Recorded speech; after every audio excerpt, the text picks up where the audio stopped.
Well, good evening, everybody. Thank you very much for joining us today. It's a lovely Wednesday evening. I hope you're having a wonderful day wherever you are.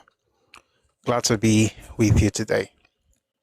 So, we're going to be talking about Godfather politics in Nigeria. We're supposed to actually get into the conversation about the Civil War, following the release of General Gowon's book. I promised to call suppliers yesterday, so I called them, and we're hoping to get the book before the end of the week. I hear a copy is about 80K. It is well, I asked because we're trying to get as many as possible, on Read books. So I asked for the cost, and when I heard it's like 80, 105 there, I was like 120. So I was like, AC one win. It's just a book, but the books like that, they're quite expensive because of the information contained in them. So once we get our hands on it, we will talk about it on the platform. But regardless, tomorrow we're going to be going deeper into the issue of the war, particularly because the book launched yesterday by General Gowon has sparked a lot of conversations around the war and the things that happened and what did not happen and so on and so forth. So we will get into all of those things tomorrow. But today, we're going to be looking at something that happened in Lagos today. Apparently, lẹ́yìn ọ̀pọ̀lọpọ̀ ìwàásù àtoríṣiríṣi experience, Desmond Elliot decided to withdraw from the race. And that in itself, I think, is something worth discussing.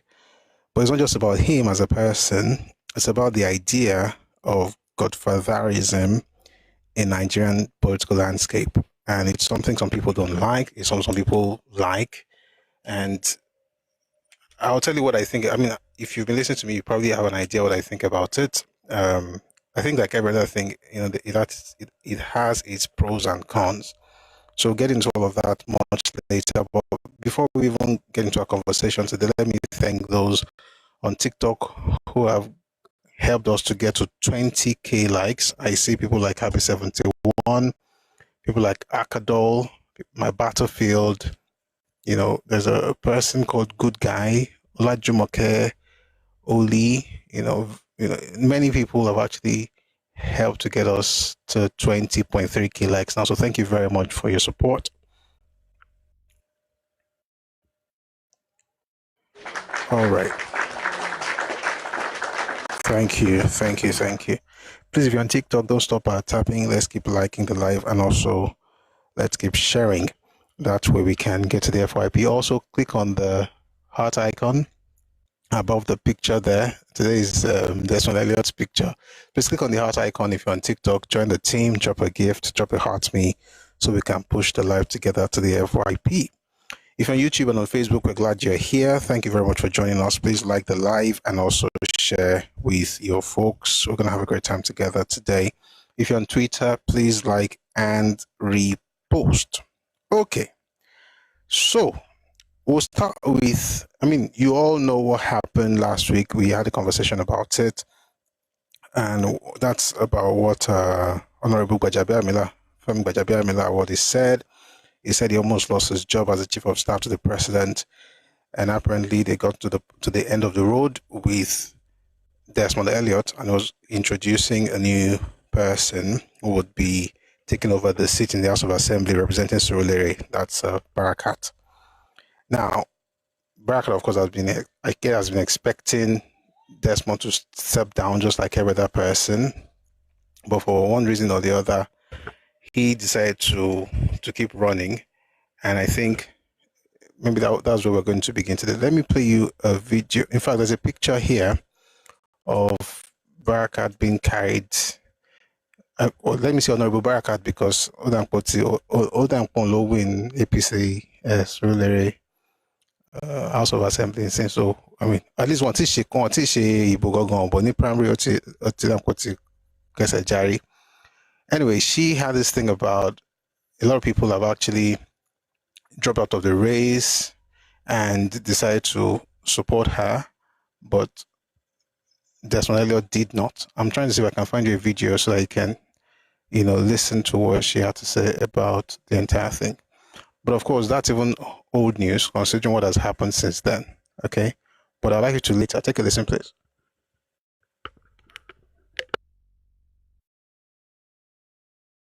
My ward came to meet her. My grandma, she said to me, you know Alaja Gbadabiamila? I was like, oh yes, I know her. She's your sister. I said, oh, so I'm going to give you to her to mentor you. You know, she was the first female chairman of Surulere local government. So I said, okay, that will be fine, no problem. She said, you're the one in Yoruba. You want to politics. Joining us now is politician and APC aspirant for Surulere constituency, Honorable Barakat Bakare. Do you think stepping down for Desmond Elliot sort of strengthened your political journey, or do you think it delayed your personal ambition in any way?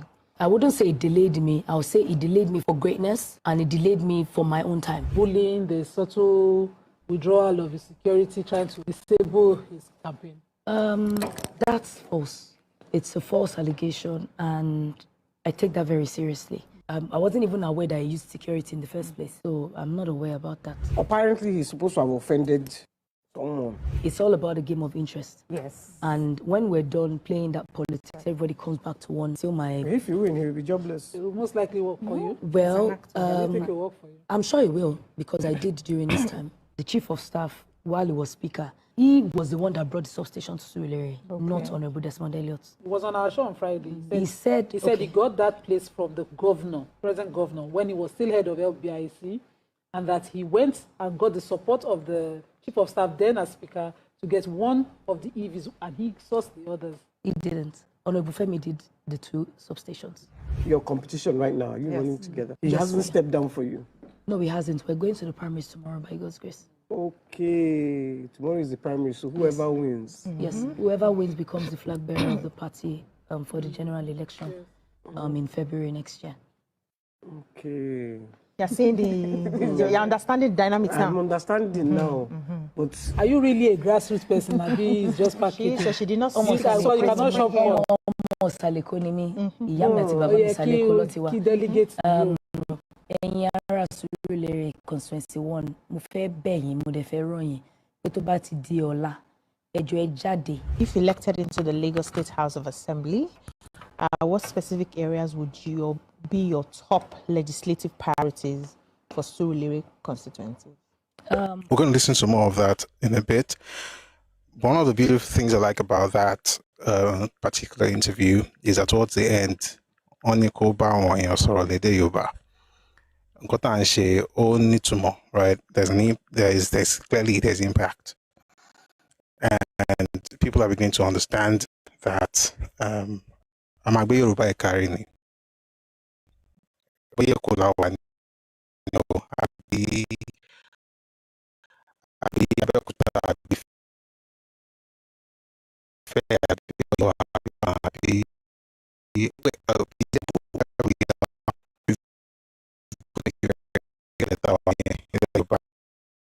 because that's the way to actually keep, indigenous people are also, looking forward to jostling, trying to get the space. Anyway, that was about back at TVC. Here goes. Members of my ward came to meet her. My grandma, she said to me, you know Alaja. Apparently, he's supposed to have offended someone. It's all about the game of interest. I'm trying to move to the second one. He hasn't. We're going to the primaries tomorrow, by God's grace. Okay, tomorrow is the primary, so whoever wins. Yes, whoever wins becomes the flag bearer of the party for the general election in February next year. Okay. You're saying you're understanding the dynamics now. I'm understanding now. But are you really a grassroots person? Maybe it's just packaging. So she did not. So you cannot shop for. Almost Key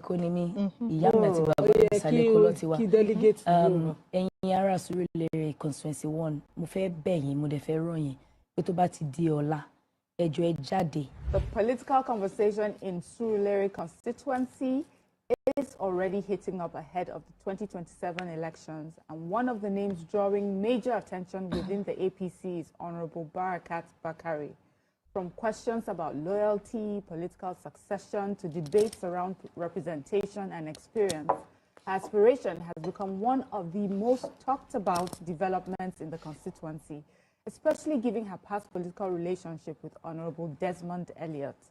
This morning, we discussed her ambition, her vision for Surulere, and why she believes she's ready for the Lagos State House of Assembly.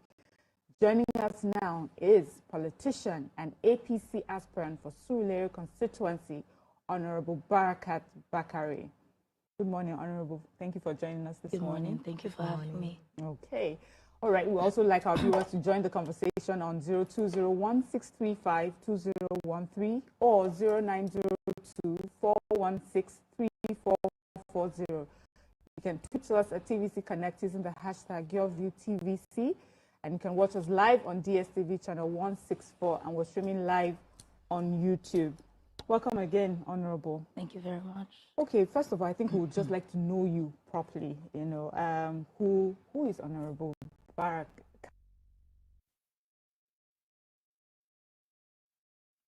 Ọmọ Ìsàlẹ̀kó ni mí. Ìyá mi àti bàbá mi Ìsàlẹ̀kó ló ti wá. And experience. Aspiration has been is politician and APC aspirant for Surulere. Introduction on it if going to fail me tell me I can work with my gesi kekere kakongbon got the first kamba toro kamboro walo. Okay, I think we can start here. Bakari, and you know, take us through your political journey up until now. Thank you very much. My names are Barakat Olaomi Odunuga Bakari, Esquire, a legal practitioner and a politician. So my journey started about 12 years ago.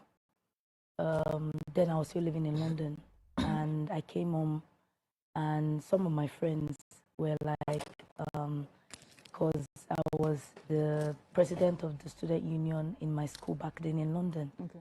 And they said, oh, you will fit well into the political terrain in Nigeria. And I said, oh, I don't think politics is something I want to venture into. I'm comfortable being a lawyer.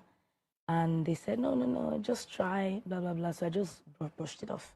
And then 2016, my grandma, she's of blessed memory now, members of my ward came to meet her because she was a philanthropist. So they went to meet her and told her that we want you to give us someone from your family to represent us. And she was like, I'm old, my children, everybody is abroad, blah, blah, blah. And then I just relocated back to Nigeria in 2016.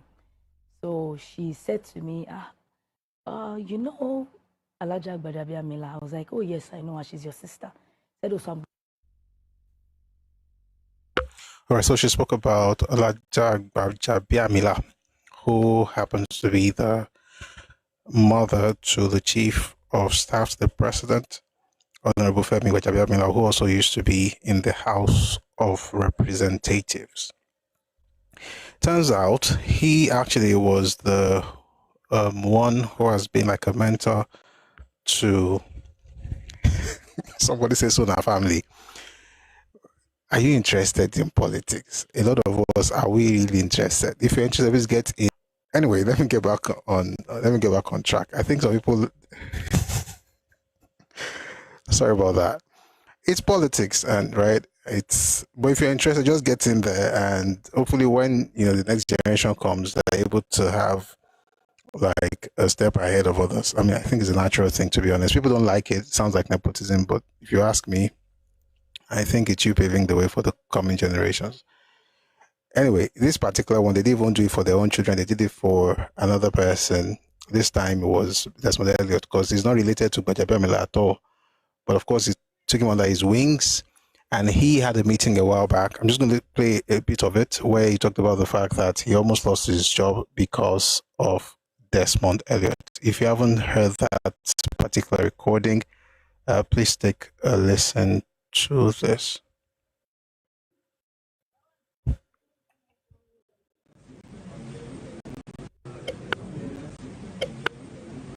I almost lost my job as the chief of staff last year because of Desmond Elliot. You are live today, you can go and verify with him. The president called me to his study in his house in Abuja during the Obasa saga, impeachment saga. I hear this Desmond is your boy, the one we gave to you. I said, yes, sir. The here is part of the people that are causing problems in Lagos State Assembly. I just spoke to Desmond. Immediately, I said to Mr. President, no. Desmond is not part of it. Well, I'm telling you from intelligence that he's part of it. Go and tell him to retrace his steps. This is what Mr. President told me. I said, yes, sir. I called Desmond. Desmond, I tell me, just let the president, this is what he said. If you are one of these people, if you are part of them, get out of there. And he decided doing this. Don't get it. Or no.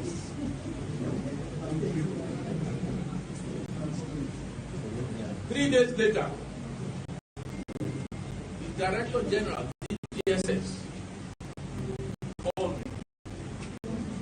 Chief, there's a problem. Your name is being mentioned all over the place. That you are the one behind, you are supporting Desmond in this event. Of course, President will not believe that Desmond will do such a thing and I will not know the source. I know the DSS have spoken to Desmond. Oh my young God, he has not done anything. I called him again. Desmond, go and make a public statement that you are not. Go and make it public till tomorrow.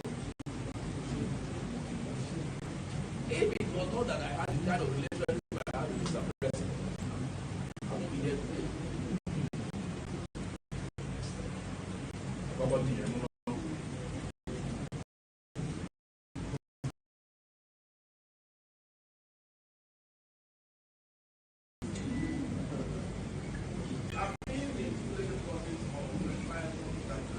Never let people bring religious division to our constituency. For Desmond to be getting calm, Christian Association of Nigeria to be writing official letter to me and to the party, and causing division between the Muslims and the Christians. As far as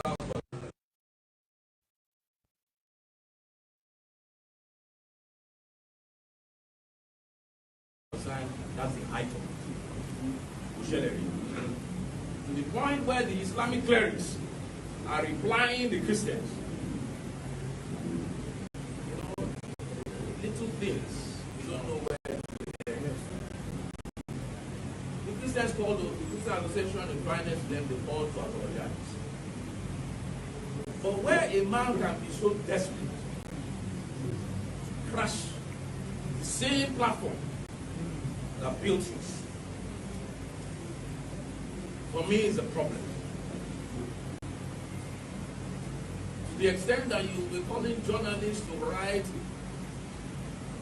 stories, untrue stories about me, the journalists have to tell him, is this not the same man that carried you for 12 years? Even if he doesn't want you, is this how you want to pay him back? I cannot write such a story.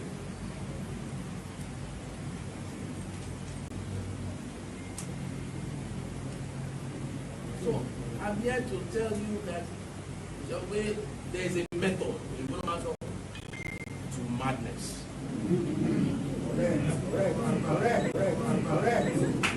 Correct.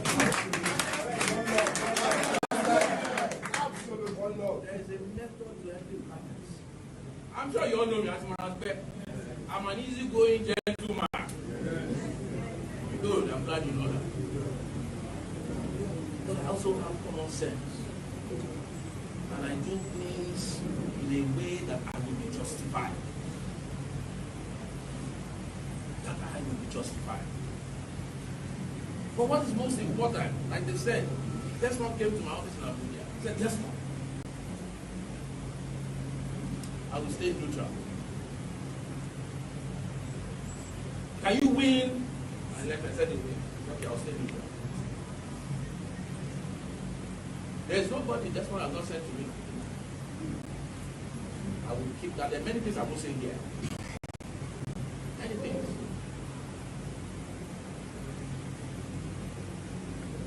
But when our president called me, told me, wherever, he set up a committee of 7 people to look into the Lagos State House of Assembly elections. Committee that included myself, governor, party chairman, 4 other people, Palete, GRA. When the president told me and told us that wherever there is a woman, you must give preference. He said it privately, he said it publicly at the convention center in front of the whole world. How can I, as his chief of staff, now do otherwise? So it's even beyond me. The president travels.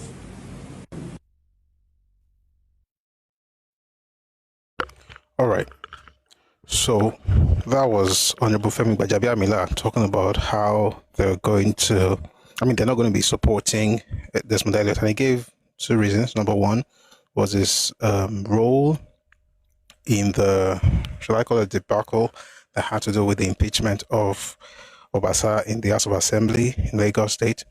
The second thing had to do with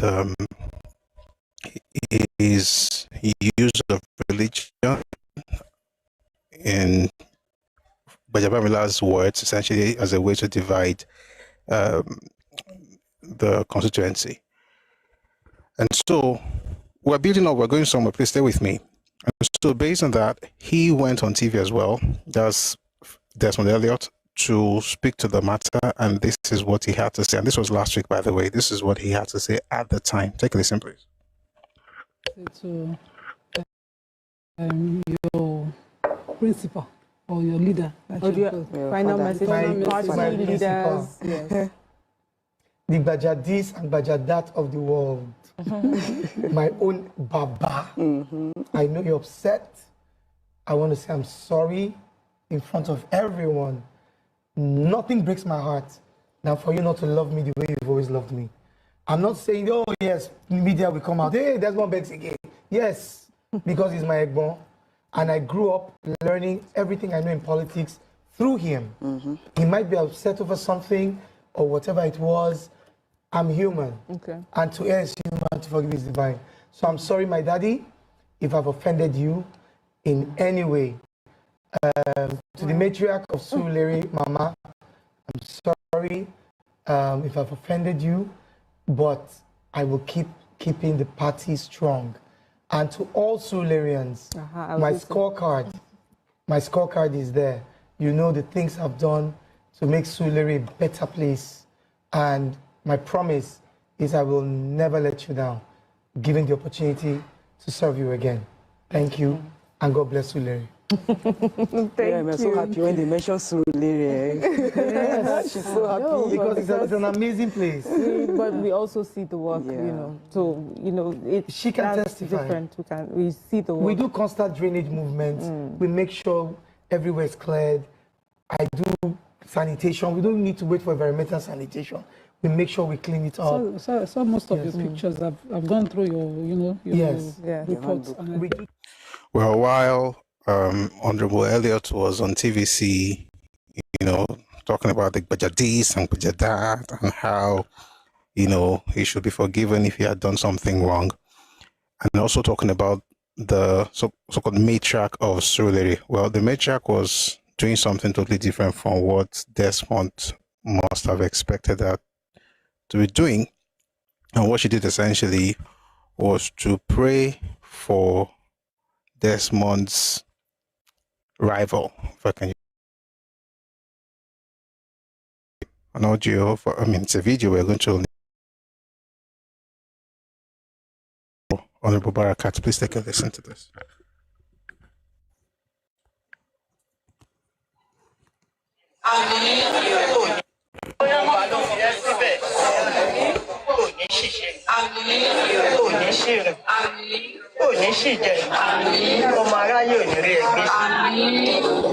Wọ́n wà báyìí wọ́n tẹ̀ báyìí wọ́n á tún padà tó fẹ́ dà lọ́dọ̀ ẹ̀ ọ̀dọ̀ àdá àwọn ẹ̀sìn ó máa máa kọ ẹ̀bọ̀ ṣe gbogbo tó máa sọ jáde lẹ́nu Ọlọ́run máa fi ṣe ọ̀dọ̀ àgbàdo ẹ̀.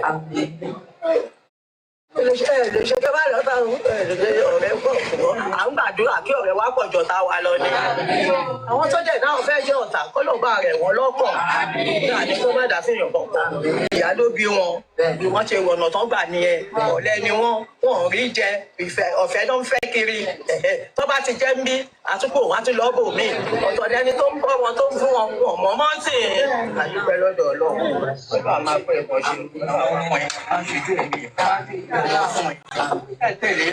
èèyàn máa tẹ̀lé wọn náà ní lágbọ́rọ̀ náà ẹ máa ṣe lọ ní ọmọ ọlọ́ọ̀bá ìrẹ́ni mi sí o àti 96 nínú wa yóò máa jẹ́ 100.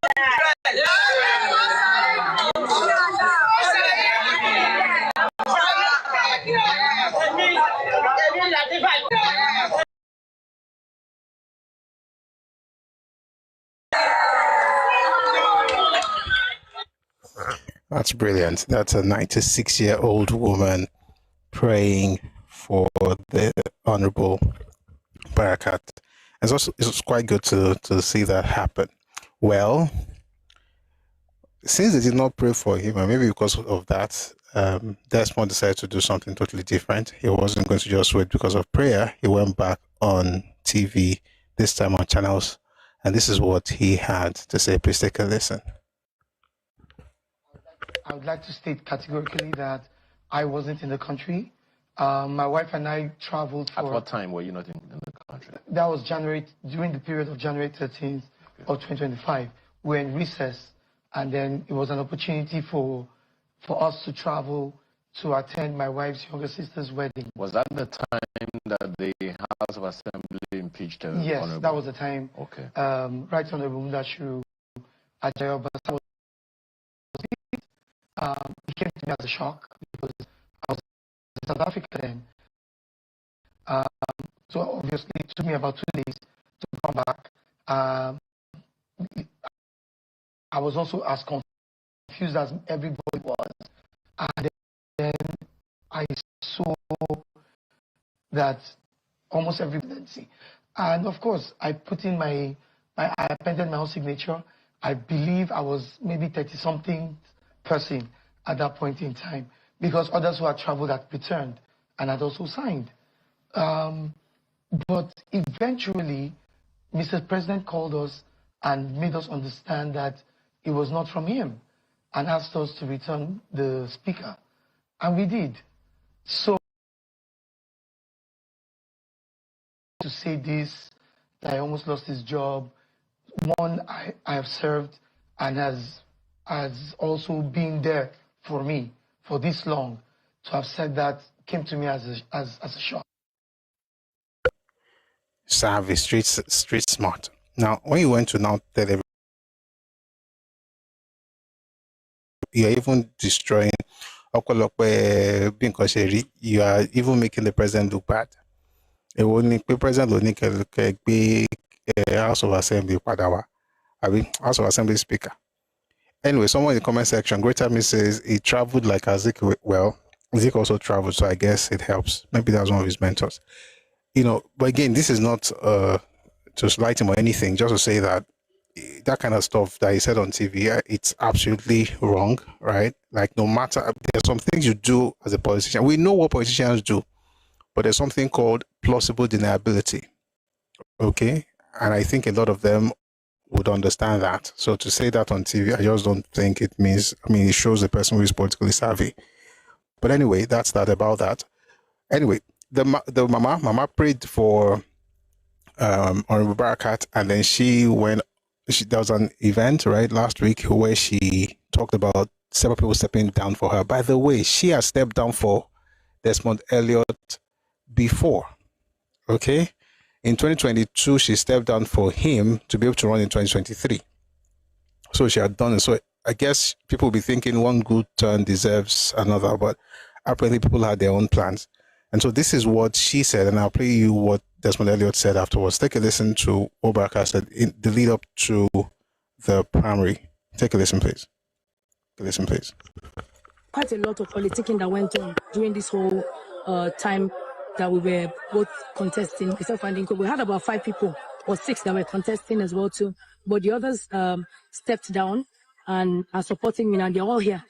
But the only person that didn't succumb or still insistent on going to the primaries is Honorable Desmond Elliot. And I wish him all the best in life. I wish myself luck as well too.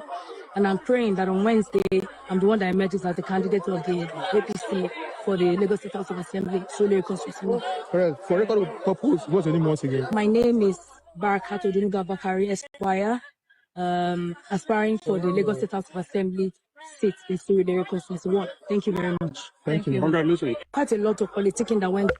All right, so that was Barakat when we were planning for the primary, and when she was saying a lot of people stepped down for her. Again, she had stepped down for Desmond before. Interestingly, there's a picture here where Desmond was carrying her and celebrating because he had won the primary ticket, which is quite nice. Back in the day, but now things are changing.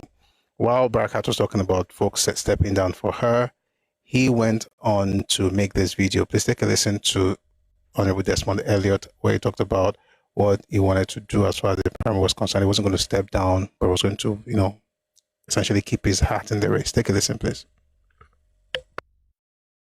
Good day, great Surulereans. My name is Desmond Elliot, and I represent you at the Lagos State House of Assembly. While I want to appreciate the president of this great country, Asiwaju Bola Ahmed Tinubu, and of course the party leadership for allowing direct primaries to hold across the country, we say thank you so much, because this is meant to test the popularity of all the aspirants across board. But I want to bring to your notice that intimidation is what is existing today in Surulere, telling them that they will not be beneficiaries of some empowerment that is coming some other time. Please, this is not done, should not be done. We are all members of the same party. We've been intimidated so much so that a lot of people from the local government are being fired because they follow me. That should not be allowed. It is bad enough that the LGA at the local government already took a side months ago. The local government already took a side to support a particular aspirant. I didn't say anything, but they were shocked to have seen the quantum number of people and supporters that we've had and have followed us because they believe in justice and they believe in fair play. More so, my security personnel was taken away from me yesterday for reasons best known to I don't know. Now I am left alone to myself. What have I done? They are coming out to fight us. They want to bring people from outside and from within to cause mayhem and to cause trouble. Please allow for a free, fair election on the 20th of May 2026. Come peacefully, stand behind your candidates, and by the grace of God, if I, Desmond Olushola, wins, Alhamdulillah. If I, Desmond Olushola, wins, Alhamdulillah. If I, Olushola Desmond Elliot, wins, Alhamdulillah, Rabbil Alameen. But please let it be under a free, fair election. I want to ask our party chieftains, please investigate this matter. So all you lovers of Desmond Olushola Elliot, who believe in accessibility, that yes, when you call him, he will answer. Those who know that when it comes to treating the widows, in health insurance, school for children, scholarship for kids, you believe in me. Do not be intimidated. Come out on that day, because there will be maximum security guaranteed from the party. I am telling you this for sure. Do not forget, tomorrow the 18th, come out en masse and vote for Wasiu Eshinoku on the 18th, which is... Yeah, he talked about the 20th, and that's today. And did the election hold? Absolutely. The event held. Some people are writing in the comment section, they're saying, who advised this guy to move against the speaker? That's today's topic. The place of, or the reality of Godfather politics in Nigeria. Is it cool? Well, by the way, before you say it's bad, remember that was the same Godfather thing that got him there. But we'll talk about that very soon. I'm seeing some comments in the comment section. Just read a few before we go on to what happened today. I see your might saying Desmond stepping down at the midnight. Okay, well, no, we're not going. We haven't gotten to that point yet. Your mind says Desmond did a lot of damage to his political career. He should embark on a sabbatical leave and return 2 decades after 2 decades.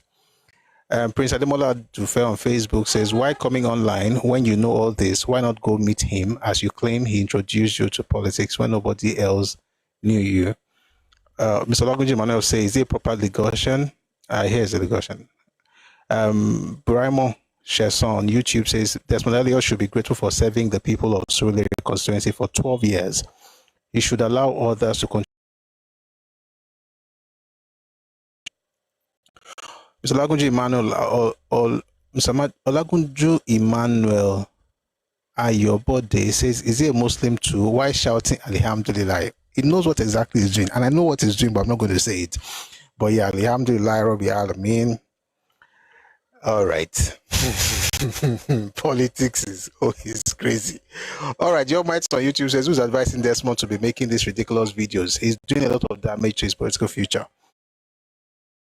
Well, we'll see how that works out for him. Anyway, the event held today, and this is what Desmond Elliot said during the primary elections. Take a listen, please. The spirit of them who have not been accredited. It is most unfair, and I repeat it again, it's most unfair. In the spirit of the man we love him, whether he like it or not. We have no choice, he's our leader. We love him. But in the spirit of fairness, we must let people who have their sleeves to come in and get accredited. They've been here since morning. Give them that opportunity. If we don't let my supporters come in, I'm afraid my agent will not participate in this exercise.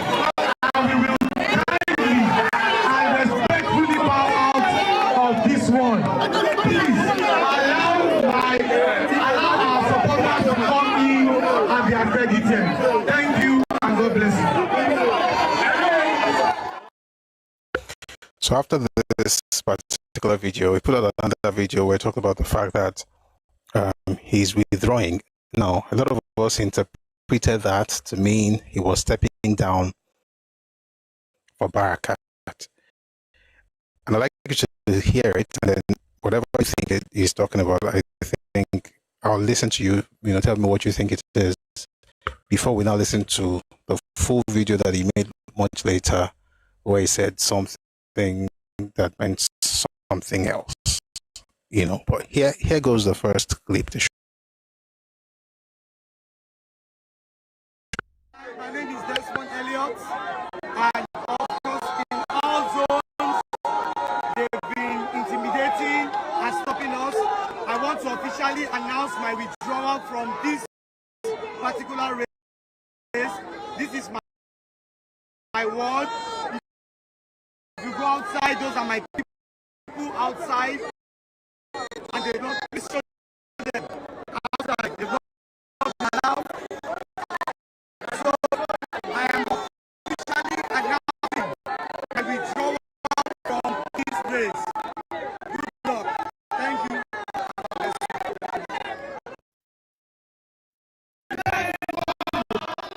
I said, still the same intimidation.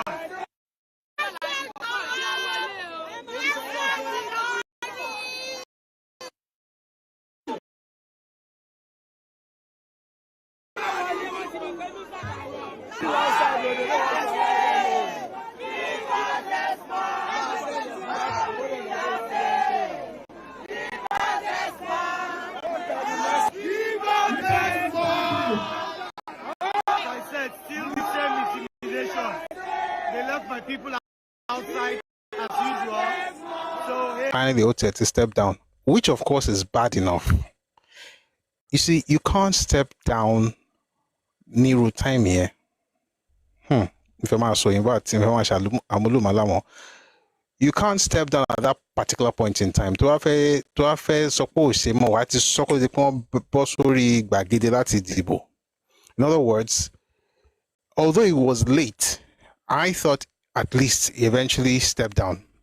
Turns out that's not even what he was doing. He wasn't stepping down for Barakat. He was going, he was saying that he essentially has rejected, the process. And this is what he put out on his Instagram page. It says, I rejected the process and results from the polling units, citing intimidation and the denial of accreditation to my supporters. My supporters were not allowed in for accreditation, let alone voting. This is not democracy.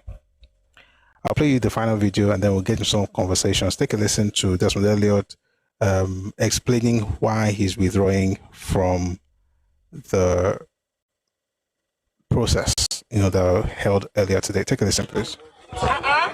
Oh dear, I was playing a different device. All right, let's do it this way. All right, beautiful. Take a listen, please.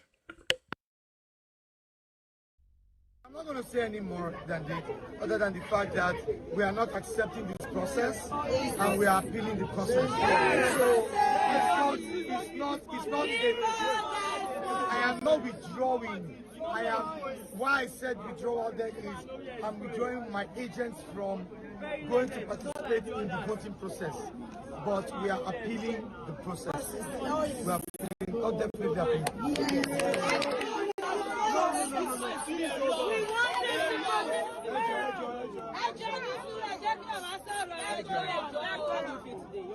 How do I feel? Well, in all things, the Bible says give glory to God. So I give glory to God. I give glory to God. Why I give glory to God is because thank God nobody was killed, but a lot of people were really maimed. There are videos of people going to the hospital. This is just primaries, it's not a do or die affair. In different wards, people were being intimidated. I've been talking about intimidation for a long time. Keep intimidating them. If you know you have done well for the people, why are you now worried? You have the machinery of the structure with you. I don't have the structure. You have everything with you. Then why are you scared? Why don't you just go to the field and let's just take the popularity? Then we went there. Now, why I decided to say I was not going to accept what was going on, the process, was because when I entered, I discovered that if virtually all my supporters were outside. And I kept asking, why weren't they coming in? Next thing I heard, 20 minutes, they're going to stop. How can you stop in 20 minutes? When even though I was hearing, how can you, the only way you can verify if a card is fake is when they go through the verification process. Allow them that process. So why would you say they are fake? So, at the end of the day, it's service to humanity. And if this is the way God wants it to be, then who am I to say no? I would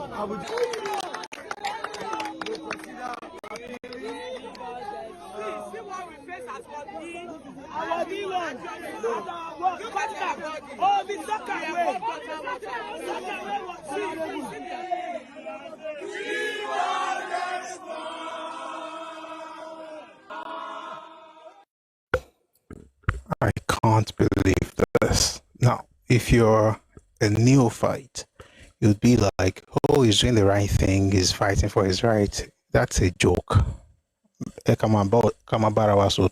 This is a joke. You didn't get and I know what the ideal situation is, and I'm not saying it's wrong to want the ideal situation. But you see, there's a mistake I think a lot of people make in this in this politics. And we're going to talk about the old Godfather thing.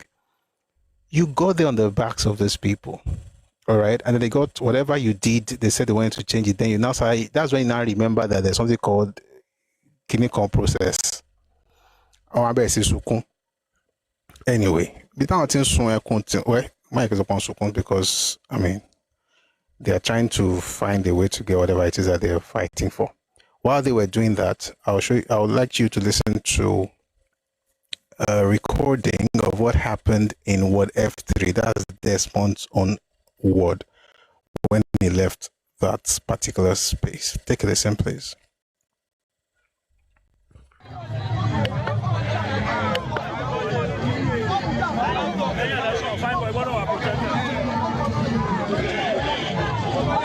Honorable Desmond is leaving the venue after BP has been declared the winner of Ward F3.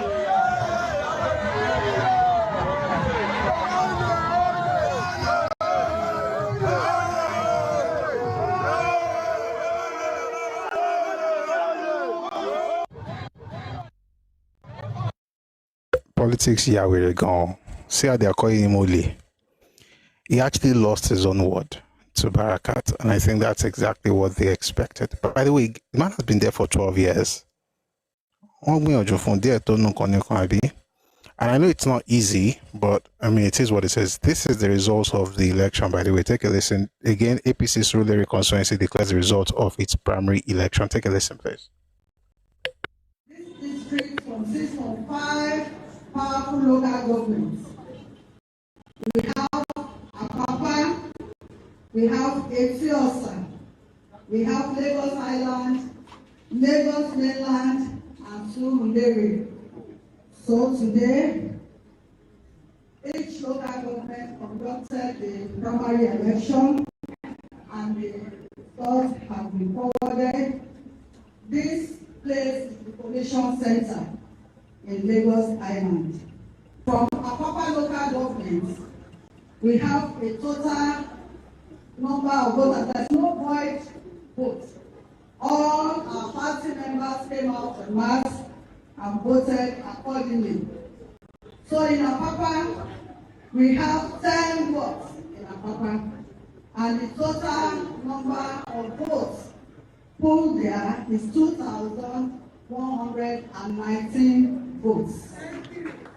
In Etiosa, we also have 10 votes in Etiosa, and the total result there is 2,010 votes. In Lagos Island, we have 19 votes in Lagos Island, and the total vote is 10,221. In Lagos Mainland, we have 11 votes in Lagos Mainland, and the total votes pooled there is 7,002. In Surulere, which is the 5th one, we have total 12 votes there, and the total number of votes is 3,962. So the total number of votes in Lagos Central Senatorial District is 25,314, and we have 52 votes in total in Lagos Central District. Thank you very much. And all the votes, as we all know, no controversy. All the votes are for our distinguished Senator Waziri. Sorry, the video I played is actually that of this senatorial election. I apologize. Okay, the other one I want to play is what I already played. That's the one where Desmond Elliot lost his own ward to Barakat. Okay, this one is the senatorial election. That's something else. Anyway, the point is that it's become very clear that Desmond Elliot is not going to go down without fighting. And someone said something very interesting on YouTube. He says, if LP, this is Monparfait on YouTube, It says if LP or NDC or an obedient did this, is understandable, as it is their MO, but not from Desmond. Anyone that has benefited immensely from the same structure, not from Desmond or anyone that has benefited from the same structure. He is finished politically in Southwest politics. So the question is it fair to say he's finished because he's fighting this?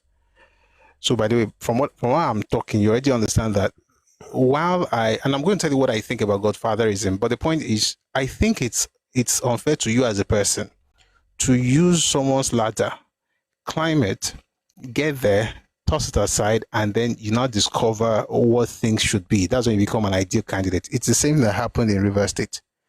You use another person's structure, you now wake up and discover that, wait, this is not how things should be done. I get it. You can have your eureka moment at any point in time. But the point is, if the owner of the structure wants to take it and you begin to fight, you may be, what's the word now? Finding a way to get people to feel pity for you and, that sympathy. Maybe they're going to make you now feel like, they're going to feel like, oh, see what they're doing to him. But in reality, are they doing to you or you are the ones doing to yourself? Anyway, we move gradually to the topic now. So we're using Desmond Elliot as the background, a story, the issue he's having right now as the background. But I want to play you something from the Deputy Governor of Lagos State, and I dare say the incoming Governor of Lagos State, because we're going to vote for him. Anyway, he was on Your View, that's TVC, and he said something about this whole godfatherism thing. And I'd like you to listen to that because it will also help us in the conversation. Very soon, I'll bring people up. I'd like to hear your thoughts about this. But I think, and then I'll read some articles much later. But first, let's listen to Engineer Femi Amzat. Take a listen, please.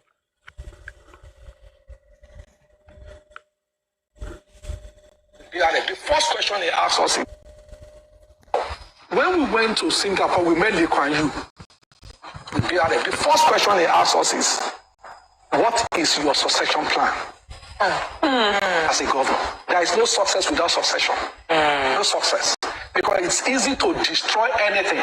You can build a nation for 50 years, in 2 years it can be destroyed. Yeah. Wow. And we've seen it around the world. Yeah. Somali used to be a fantastic country. Today, what is it? You can't even have this conversation. Yes. So the reality is, when people say godfatherism, look, if somebody has walked a path, and I'm going to walk that path, I better ask. Follow. Not even to follow, but to say, when you are walking this path, where were they from? There's problem here. Don't go here.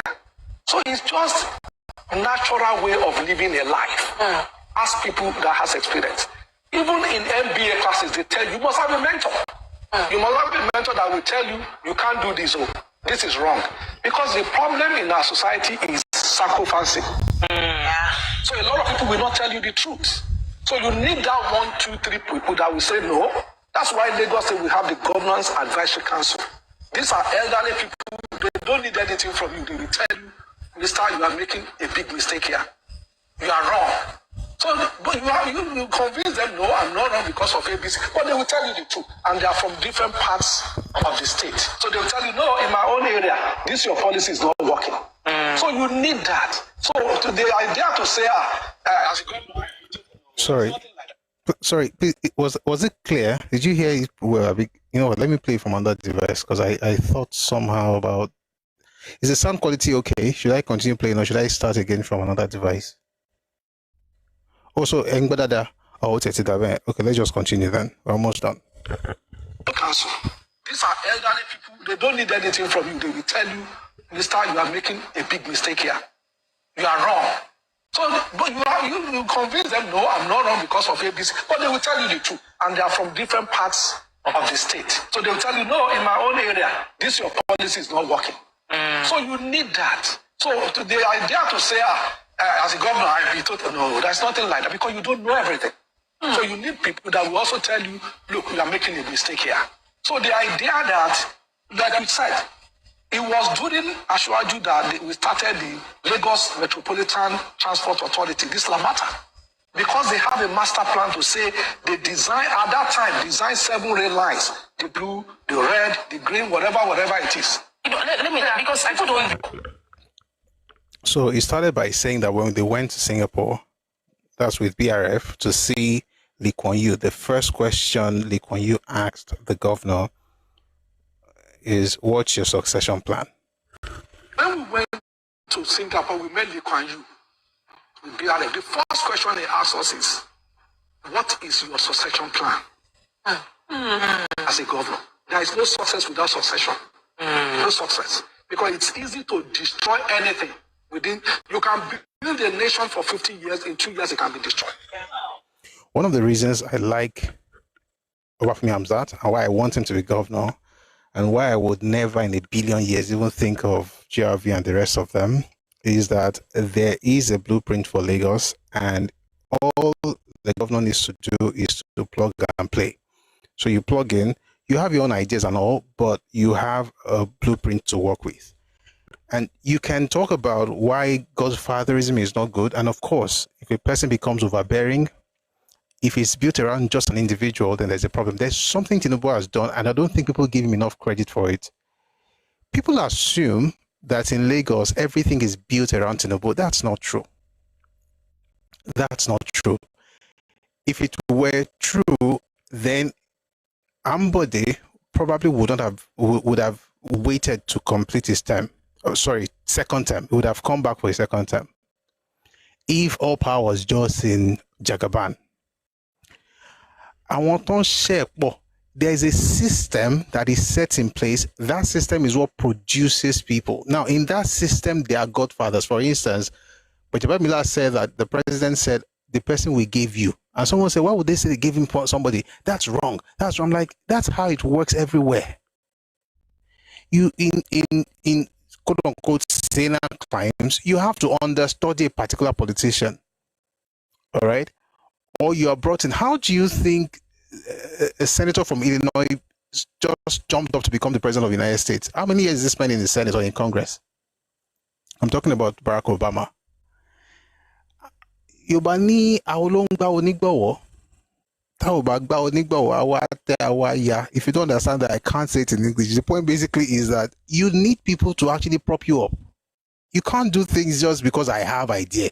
Some people are the ones, and you may not know them. But just because they are invisible does not mean they are not present. The invisibility is not proof of the fact that they do not exist. In other words, whether they are visible or not, their existence is something you cannot controvert. And it happens across political landscapes, different countries. The difference is, are you building around systems or just a person who, for instance, can just go AWire and begin to make demands? And I think that's where the problem really is. But when we talk about godfatherism and how bad it is, nobody that supposes Desmond Elliot should be talking about how bad godfatherism is in 2026, because godfatherism is intense, so not low. Odumejila. Thank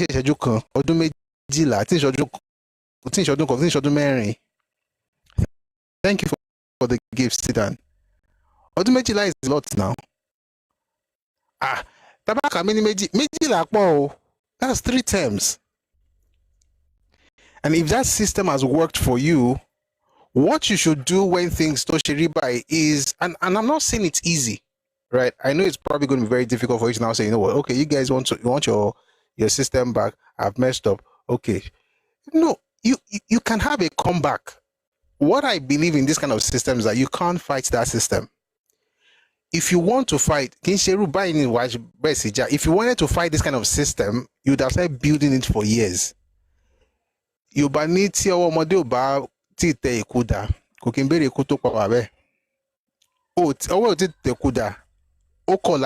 primary or we will do it well. I'm sorry to the person who did something wrong. You now brought it on TV. This is how we remove the bazaar. This is how we put him back. You're not putting everything out right there. Local, like the election is like essentially like quarter to election. You're not coming out. If you wanted to change the system and work against, it's not like it's impossible to work against any system, to be honest. You can work against any system. We're not going to build that structure quarter to election.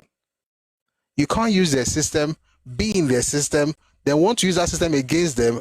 They are not stupid now. They will fight back now. They'll fight back.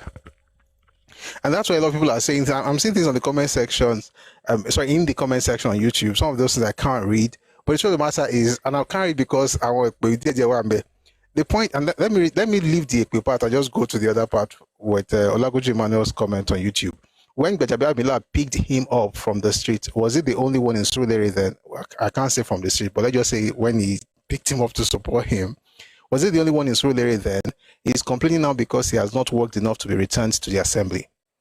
If you want to create your own system and you are in power already, the first, in my opinion, the first thing to do is to bombard your constituency with projects. Not all this you will do something, because you have to be able to prove to them that this position you're occupying is favoring them. You bombard them with so much, they're asking, wait, show House of Assembly, Lonnie. You have, it's not just about having the party people to support you, which is important, by the way, but they also feel like, wait, boy, is almost, nobody's truly indispensable in politics, but almost indispensable because of the way he's moving. But if all you're doing is sucking from their breast, and then I'm talking about from the system's breast, and then just doing the bare minimum or whatever it is that you can do, and there's nothing extraordinary about what you're doing, I don't know how you're going to unseat them or change that system. I don't know how. So today we're discussing Desmond Elliot and the reality of Godfather politics. I believe that there's hardly any, democracy that doesn't practice this in one way or another. In some cases, it will be one person. In some cases, the Godfather is like not a person but a system. It could be a group. We know kingmakers, and the concept is not alien. I think the real issue that people should understand, by the way, if you remember what we heard from Obafemi Hamzat, the idea is you have a succession plan and you have to ensure that there's continuity. Godfatherism, I think it makes sense. You're able to ensure quality people get in office and they continue with the plan, and it helps the people eventually. It's about the people. So you have put up a plan for the people. You get people that think in that way, or folks that you can mentor and mold and help fulfill that stuff. They get in there, they are serving the people. So ultimately, it's about the people. But if it's a person who comes and says, I have some power right now, I have all the money, I want to become the Godfather, and everybody answers to me, whatever I say, that one becomes, ultimately is about the man. And I think people assume that every type of Godfather, whatever politics is the other example where it's just about the person. But I don't think that's how you have an objective understanding of this stuff. I'm going to read some things here. So there's a paper I came across. Before I start reading paper, let me bring people up to just react to this whole Desmond thing. And if we have to read, then I will read. But I think it's nice. It would be good to hear other people, contribute. So we have 2 people on TikTok. If you're on YouTube or on Facebook or Twitter and you want to be part of the conversation, all you have to do is send me a message on Telegram, Busuyoris, and I will call you, and then you'll be able to share your thoughts as well. But let's do TikTok now, because that's what we have. So Bumblebee and Roboto, please, once you get up, mute and keep it short as much as possible. But Bumblebee, I've not heard your voice in a bit, so I think I wouldn't mind hearing a bit of that. Good evening, Bumblebee. Good evening, Prof. Ẹkáàbọ. Can you hear me, Prof? Yes, please. Yes, sir. So, first of all, let me give a background to some of these things. I live in Surulere. I was born and bred in Surulere, but I'm in more or less Surulere constituency 2. But I do a lot of work and business around constituency 1, amongst many of the businesses I do. So the truth is, people don't know that all these things that happen with the blessing of the people in the constituency. Even when people don't come out to vote, they don't come out to vote because they are okay with what our politicians are doing. So they're like, Even if you have maybe 50,000 people in a constituency, and maybe 5,000 go out to vote, whatever those 5,000 are doing it with the blessing of the rest that don't come out to vote. So when you see people really come out to vote and push against somebody, it's because that person is not doing what we want. So I heard the conversations in the background. I mean, those places, all the grassroots politicians, whatever they are doing, they promise it's the blessing. So let people not get it wrong. And I'm so happy that for some reason it's coming to light. There's no, at the corporate level, you can't get up the employment ladder or the promotion ladder without sponsorship. There'll be somebody that will tell them that this guy is my guy, he's doing well, promote him. So to sharing it, it's just the last time you get, and you're just trying to grapple for her. So, and as it stands, I don't think he will ever get anything as far as APC is concerned. Let him go back to acting. This is one of the things we tell them. You have a job, you have your own main job, you have your career. Why did you drop your career? Because you're a politician now. So, hope for that acting.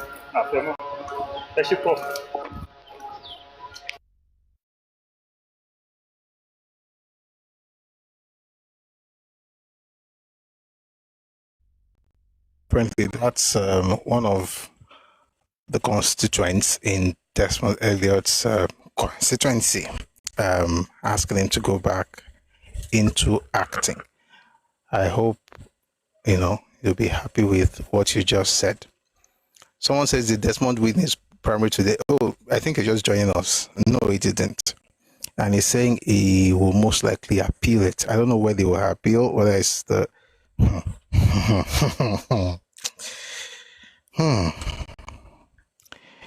Guys, see, if you think that you have a better idea than the party, just go and do your own. Just start your party or join whatever or go independent, whatever. Once you join, and I'm not saying everything that happened today was perfect. I'm just saying that system, you cannot begin to talk about it. But the point is, that system favored you. You remember during NSAS, when Desmond Elliot was talking about, I mean, I didn't like everything the young people did during the NSAS, to be clear. Like some of the things just went overboard. But again, it's natural. It's people make mistakes. Desmond went on TV. Let me read to you what he said. This was in October 2020. He says that when I went through the comments, I could not believe it, Mr. Speaker. Curses, abuses from children. Social media, though it has good sides, has total negative impact. Now, when he made that statement, people were angry. People cursed him out. People said all kinds of things. But guess what? When it was time, people will call that condescension. All right, legislative condescension, essentially, because you're in the legislature, you're supposed to actually be helping. Sometimes you have to find a way to even hide your contempt in some cases. Anyway, regardless of that, when it was time to vote, Desmond still won. He was reelected regardless of what happened. Okay, so the question is this: structure will kó win gbà yẹn? Structure don't castigate and say no. That's a question to ask, So I think that, again, I know we have bad examples of godfatherism, and that's true. For instance, what happened in Okija, what happened with Chris Ngige, that I don't know if you remember that. We'll talk about all of those things. What happened with Chris Ngige, the Okija shrine, debacle, the issue between Chimaroke Namani and Sullivan Chime, for instance, or the Kwara State political brouhaha. Those things will happen, right? That's what we're talking about right now. We're talking about Desmond Elliot and how he's trying to, go around the system that got him into, that space. All right. Great Time says in Badin Juan Ngige. Oh, okay, that's all right. So, Great Time, please come up. I would like to hear your thoughts about that. Let's have the next speaker. That will be Erobodo. Good evening, Erobodo. Please keep it short. Welcome. Yeah, good evening, Prof. Yeah. Yeah. So on this godfatherism thing, I think it's a mixed bowl, actually, in my own view. It's almost like hoping for a benevolent dictator. I don't know, in history there may have been benevolent dictators, but it can be bad when you don't have a benevolent one. So that's what I think, because I think in a sense, maybe Howard was like a godfather. So he had people who followed him, he mentored them, succession plan, which talked about earlier. So, I mean, yeah, that's an example of a good one. But personally, I think that no matter how good a godfather is, I think there is need for some checks and balances. And personally, I favor direct democracy. So if there's a godfather who thinks he has good ideas, yeah, great. As long as people are okay with those ideas, great. Once people are no longer okay with those ideas, they should be able to. So how do we state that within the Desmond Elliot's let's say user case, like the use case, this particular issue, this particular Desmond Elliot thing, how does that work? Oh, no, I personally, I don't know about that. Well, I don't like Desmond to even start with. I don't like it. I don't like it.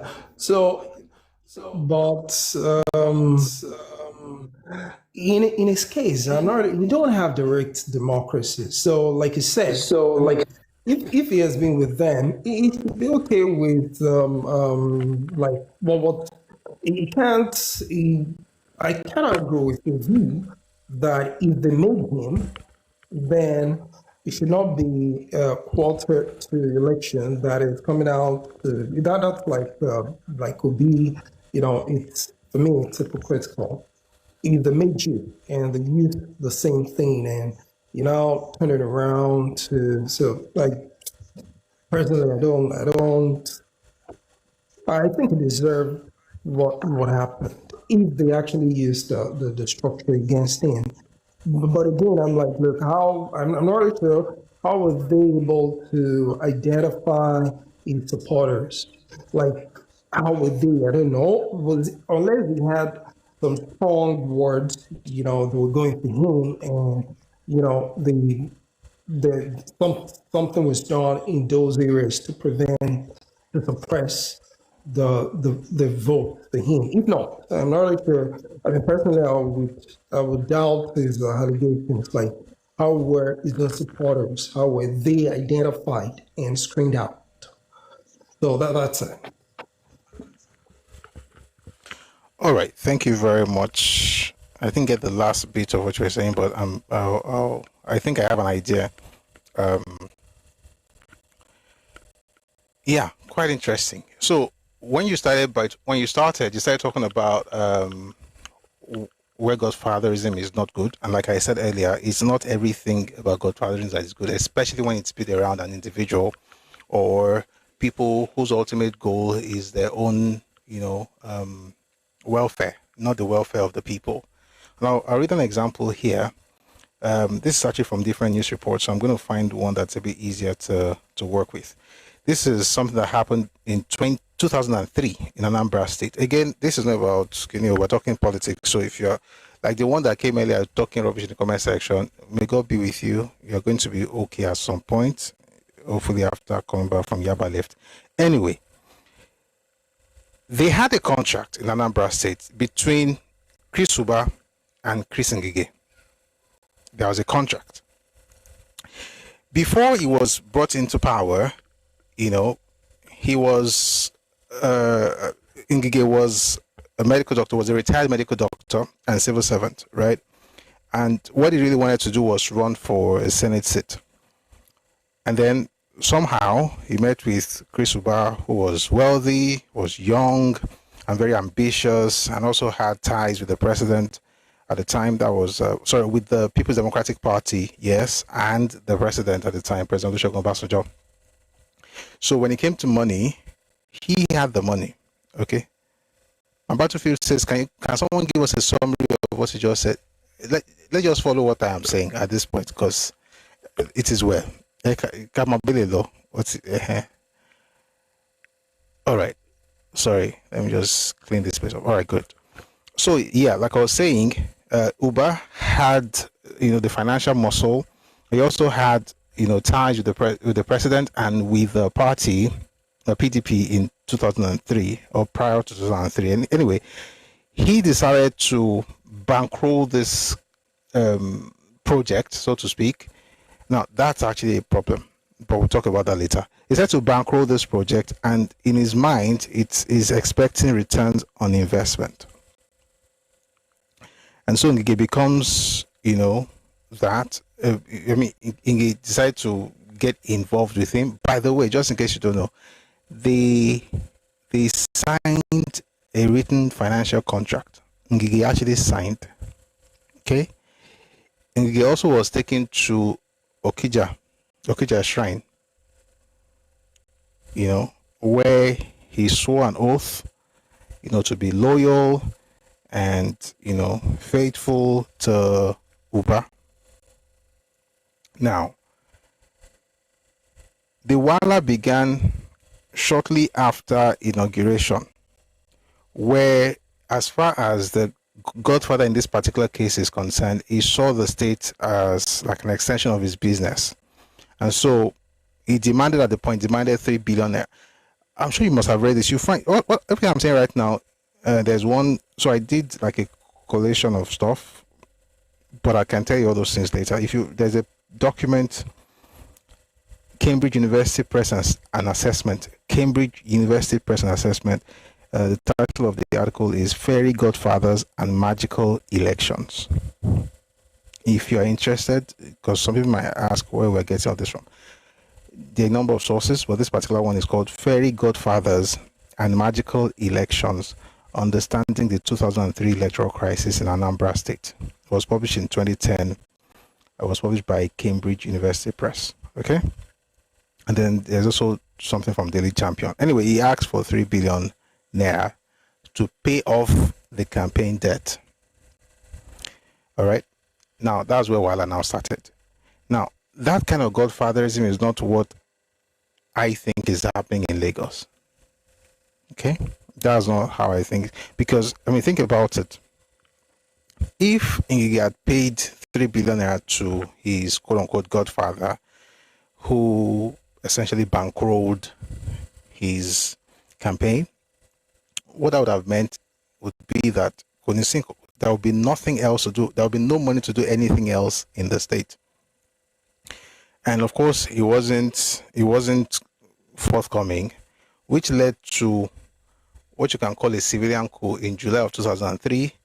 The governor of a state was abducted, right? It was abducted and smuggled in an unmarked car, detained under guard at Choice Hotel. Ngige then smuggled a phone call to Abuja exposing the coup on live radio. This is the example that this is an example, for instance, that people would have in mind when you talk about godfatherism, But that's not what's happening in Lagos. What's happening in Lagos is there's money there, there's money involved, but it's more like the structure, right, that you use and that you are indebted to. And that concept is present in many democracies across the world. And I'd like the next person to go before I get into explaining where you find this in different... I thought I saw somebody trying to speak. Okay. Where you find this in different parts of the world. Before we discuss different parts of the world, the same thing, of course, we have another example in Kwara State with Saraki dynasty. Give me a second, please.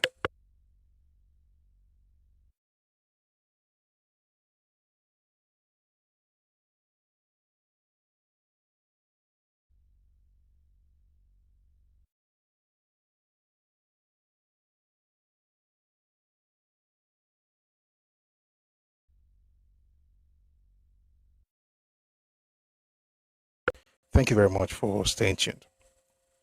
All right, so you have similar examples in like the one we just, read about in different parts of Nigeria. For instance, I mentioned that you have what happened with the Saraki dynasty, where essentially everything had to pass through Dr. Lushola Saraki. That's Dr. Bukola's father. Everything had to pass through him, and he was the one essentially installing governors and ensuring that his godsons get in power. But I think even that is more structured than anything else. I just think that it's not very wise for somebody like Honorable Desmond Elliot to begin to say, we're going to appeal, we're going to do this, we're going to contest whatever result that we have. Because what that does, for instance, is to reduce the entire conversation to, okay, how did you get into this space? And I think the more you fight the system in this particular case, especially when you don't have your own system, you are within the system, you're fighting the system, the more you fight it, the more you will be hurt. And when I say hurt, I'm talking about politically. For instance, I don't know how he's going to come back from this. You know the way politics works. You might lose something. Like the Barakat that we're talking about right now.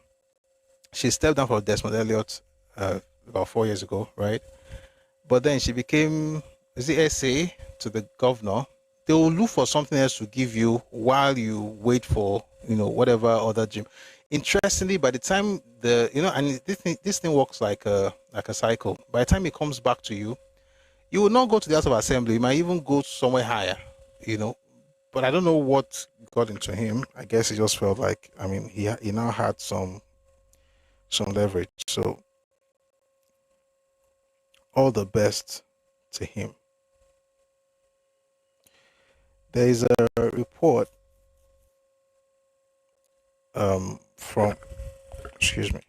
there's a report from the US where you have a case between, it's a long time ago, by the way. I'm a bit distracted. Let's listen to one person so I can, there's a number of books here, so I want to just pick one. Let's have my battlefield, and then I'll read something to you in a bit. Good evening, my battlefield. Yeah. Good. 1 minute. Sorry. Hello. Good afternoon. No, it's okay.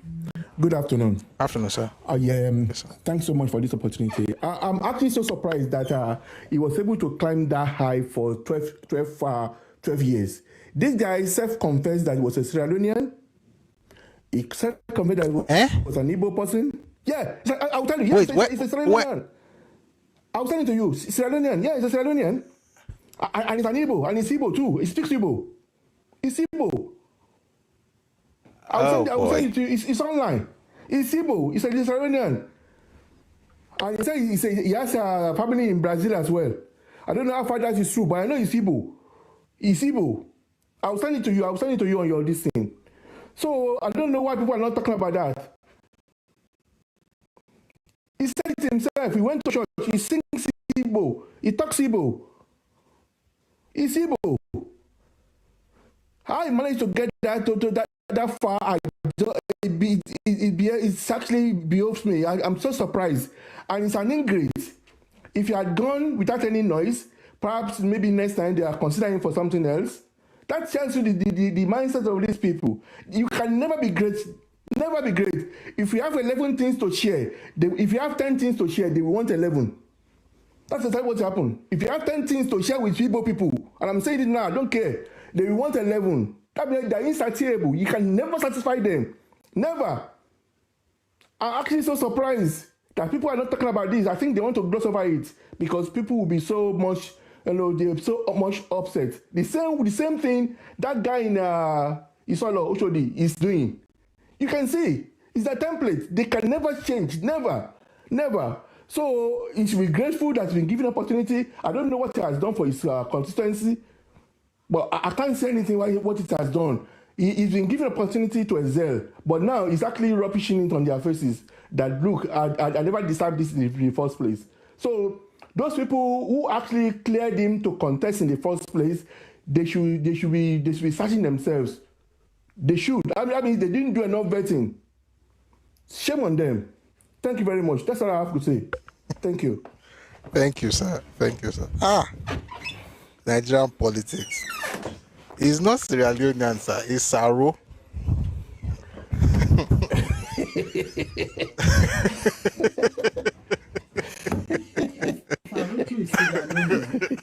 It's not Sierra Leone. Oh, you're joking. No, sir. No, serious. Sherry, Saro. Yes. Yoruba ni wọ́n. Ṣùgbọ́n.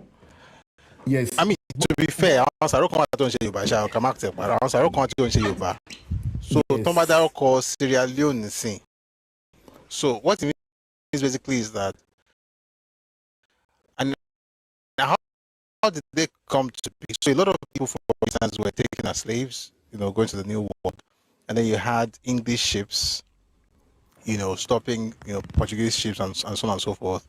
Then diverting the captured or the captives to Freetown or to Sierra Leone. So a lot of them were there, and then from there they returned. So, for instance, I've always known that he's from Lagos. He claims that he's from Ologbo, but the point is that the family. He was trying to explain. Mombo. I'm from Ologbo. He's trying to explain. I never knew him. Mombo. So go on. Don't worry. He's trying to explain that. Okay, I think I'm looking at something here now. It's actually from News Ghana, when they asked him if he could. I think this stuff actually came out of the conversation about his surname. Please, I have to meet you here. The conversation came about. The conversation was actually about his surname, and it's something you find with a lot of sorrow. When you begin to have surnames like Elliot, like George, like Macaulay, like Carr, and so on and so forth. The interviewer, it was in News Ghana, by the way, was asking him how he came about that surname. He was now saying that the people were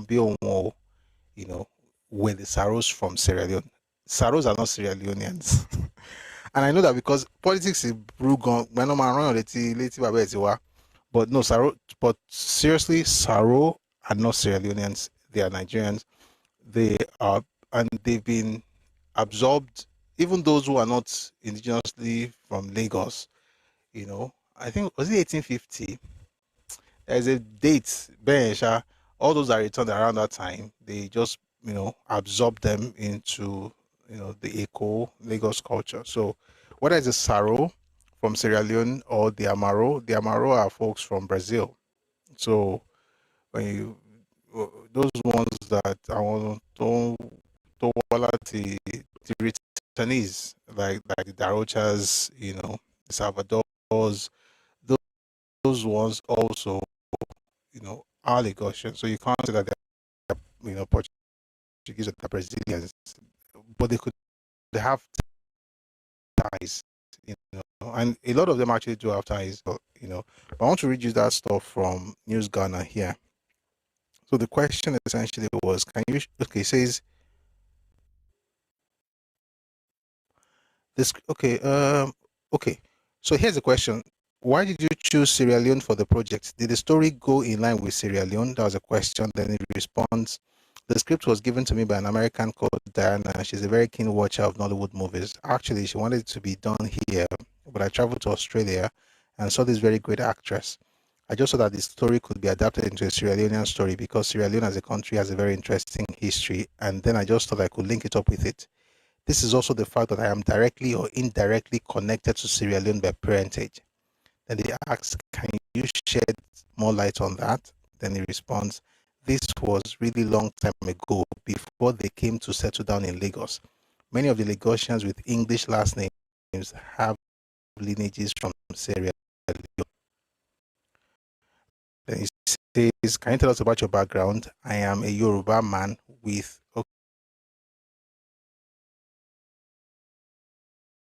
mother. I grew up in the north, so I speak Hausa and do understand the 3 major languages in Nigeria. Some people are not beating this allegation, are they? some people are not beating this allegation. The father is Yoruba, the mother Igbo. Enough said.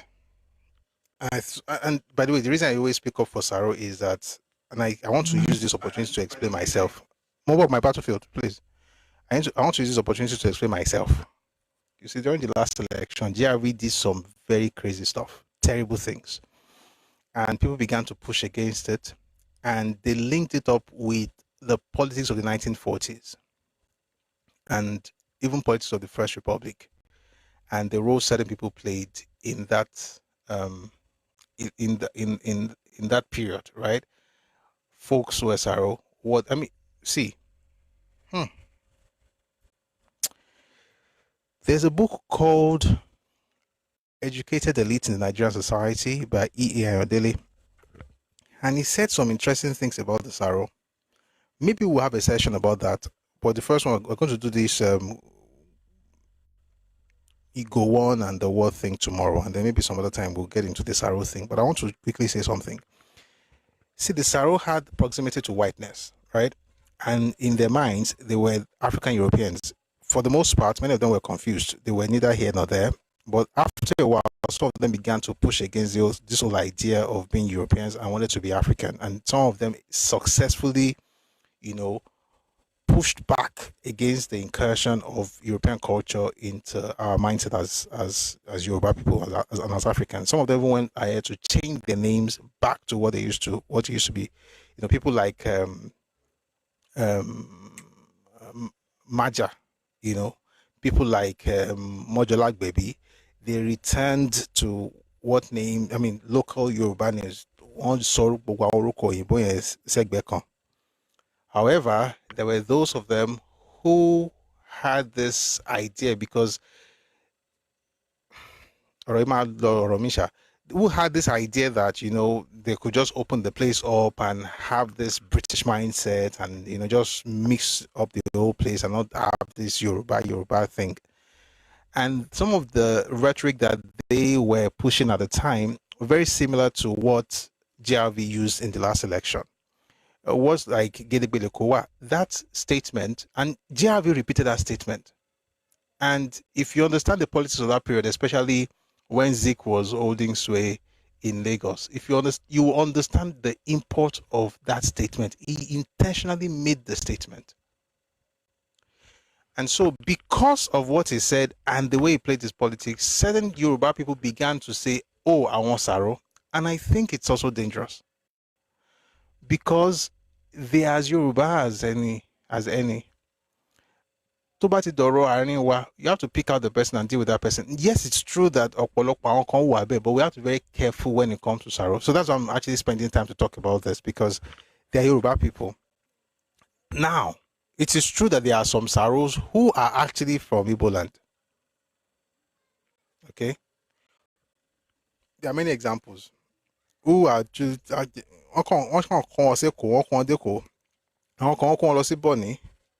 àwọn tó kó lọ sí àwọn kan wà báyìí tó kí akàn ṣáà join wọn àti wà náà ti di kíní àwọn yẹn gan ọ̀pọ̀lọpọ̀ àwọn ọmọ wọn gan ló kì í fẹ́ ṣe kíní Yorùbá tó máa ìwà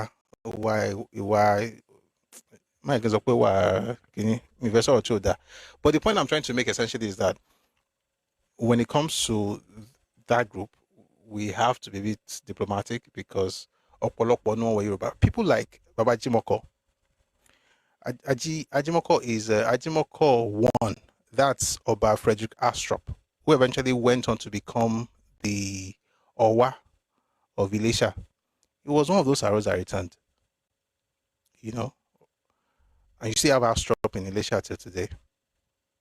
So that's what I'm saying, that we have to be a bit careful with Saro. But to be clear, I think, and this is where the problem is, I think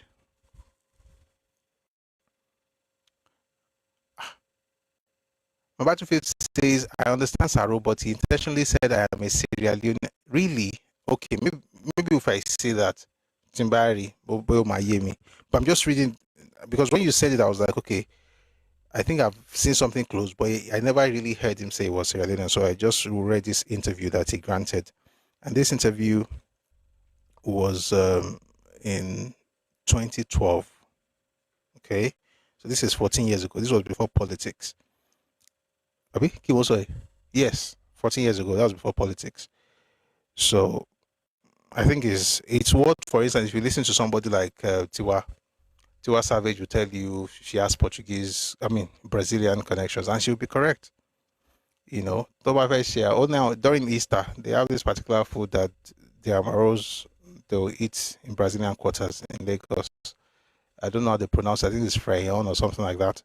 So those kind of things are always present with folks, with returnees, if you get what I mean. But if he said it was Sierra Leonean, well, that one would not be, because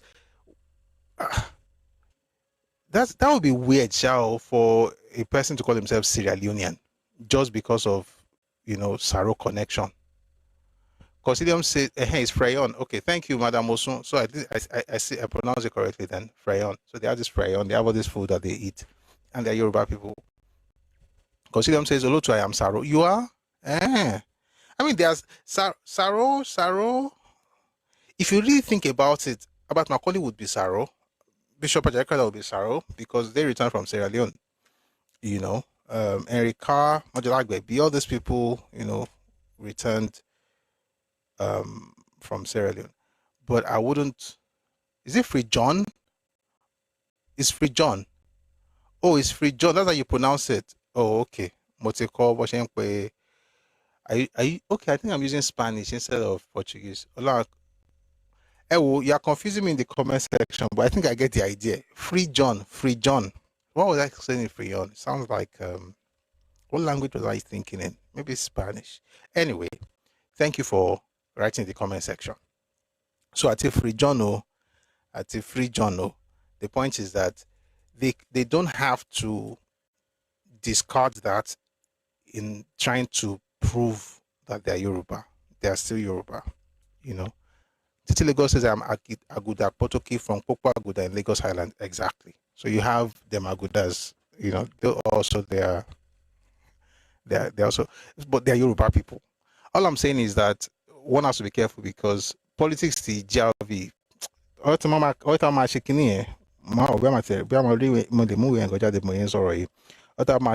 when you see the mindset of the Saro in that period, is not so different from, let me look at a very good example in our present day. And I say this with all due respect, but I listened to an interview some days ago, and I heard the way this man was talking. I was like, this is actually what people were pushing back against. The person I'm talking about, the man is an elder.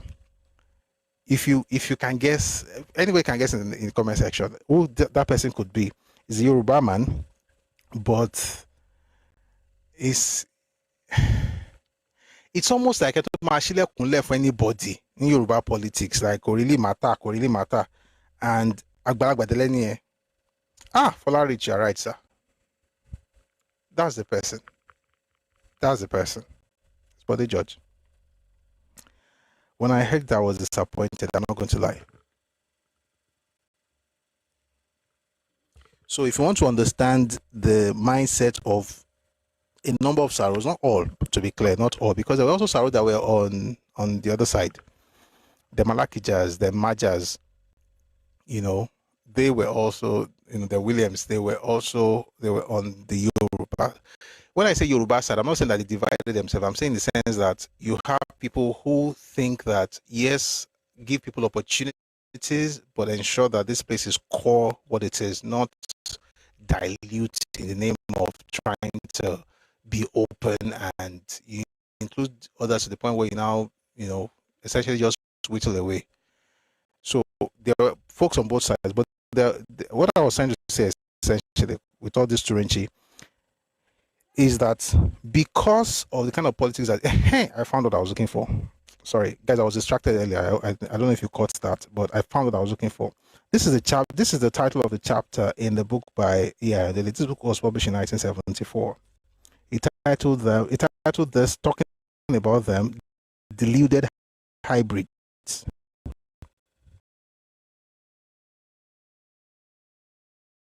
And when we get there and we really read it, you'll be shocked at how many of them thought.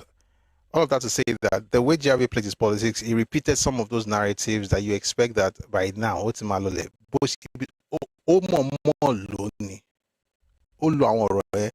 if you notice, I've been here, my father has been here for 250 years. I've not heard any politician in Yoruba land use words like that in recent times. We've been here for Kinikon. We've been here for without anybody actually asking you. You are trying to connect your legitimacy to the longevity of your ancestors or of your people in a particular land. It's weird. And they begin to use words like, or phrases like Gedegbelokowa. I'm like, nah. Anyway, all of that to say that that's why people were, pushing against Javi, and they were now using that to talk about Saro. So whenever I hear Saro, I try to speak up as much as I can so that we can give ourselves the grace needed. All right. Thank you very much for listening to that long response to the Saro, to the Sierra Leonean thing. But I don't know if he will call himself a Sierra Leonean. That would be weird.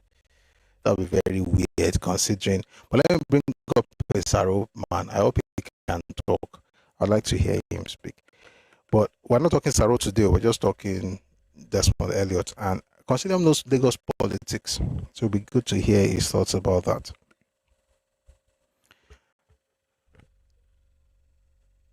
While we're waiting for him, let me read some of the comments on YouTube and Facebook.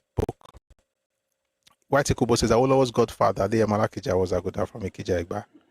Godfather. Anyway. Okay. Ekwale.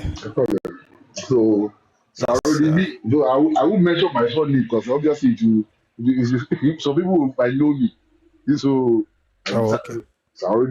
John, you got it right the first time. I don't know why you were confusing yourself. Kim was Free John. You got it right. I was in my head. I was like, Next time I will not doubt myself. There are different parts of Lagos that all people settled in. My own family settled in Ologbo. So I'll be settled all around. Everybody knows themselves to some extent. But obviously, some people moved out. A lot of people that live on Lagos Island right now are not from Lagos Island. A lot of them are transplants. So a lot of the families have moved out, they moved elsewhere. They come back every once in a while, maybe Christmas, Ileya, or Easter. But the real issue is that the issue that deals with politics, and the way I saw it with my father, the way my father told me, there were always people amongst us that felt that they were better than the people that they are. You cannot change that. Even amongst Arabi, they always feel that way. All these highfalutin people, they always feel that, I'm higher than you, I'm this, I'm that. My father always looked at them like, because my father was a strong follower of Awolowo, as he loved him to bits.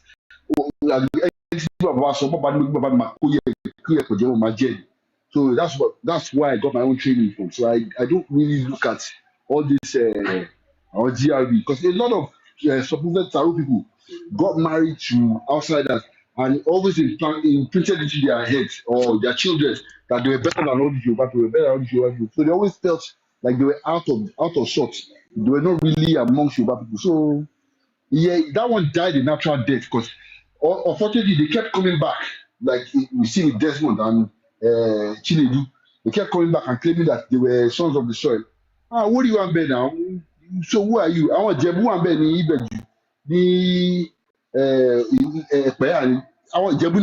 that whole place that you call Lekki now is Jebu land now. So, is anybody being fooled by saying that I'll pay on your bambe? Absolutely. So I don't. So anybody that's shouting now, pay Baba one because of two and so clowns should defend so.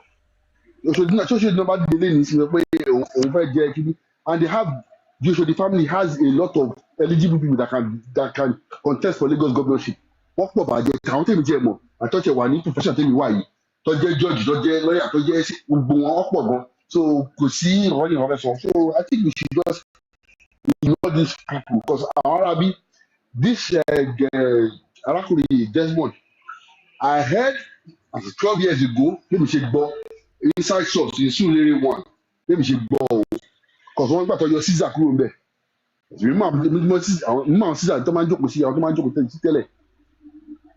This man was, I think he was pushing, what's his guy's name? Adenuga. Adenuga took him to Obasanjo. Obasanjo now told Ashwaju now told Baja. So they now told Caesar to withdraw. Caesar withdrew. He served 2 terms, and then in the time to the second term, Oga, 30 October, because there are lots of other people. This present federal guy, what's his name again? No, Fuad. What's Fuad's name? What's Fuad's? Fuad, he to take city, but I be like,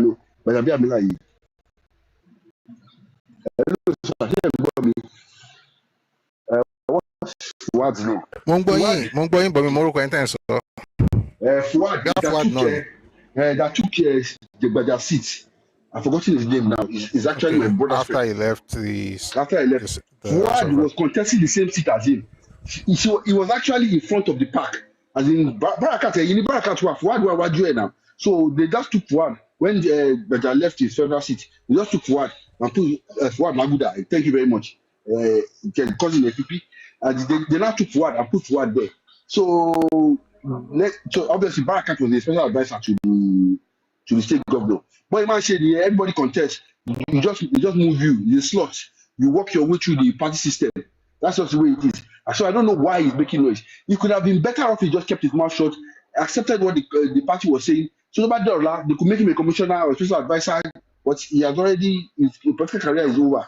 Unless he goes and joins his natural habitat and obedience. But the truth of but the truth of the matter is that Sierra Leone, I don't think he actually understands who Saro are, because he says he was born in the north, and I guess he's a lot more aligned to his mother's side of the family, because he doesn't even understand what Saro is. And these 12 years, nobody has bothered to actually sit him down to tell him. It's a sad case for him. I think he's better off going wherever he wants to go. I didn't even think he would show up. He would show up today, because I was on Lagos Island. I saw one of my wife's friends. You know, will go to me primary. Primary, okay. But the truth of the matter is that I didn't think he was going to show up. I thought he was dead and buried. But all of last week, okay. Party Jaji one better one. Mujaji now. Everybody talking back. Everybody because this is what they do when they don't get what they want. They start playing on people's emotions.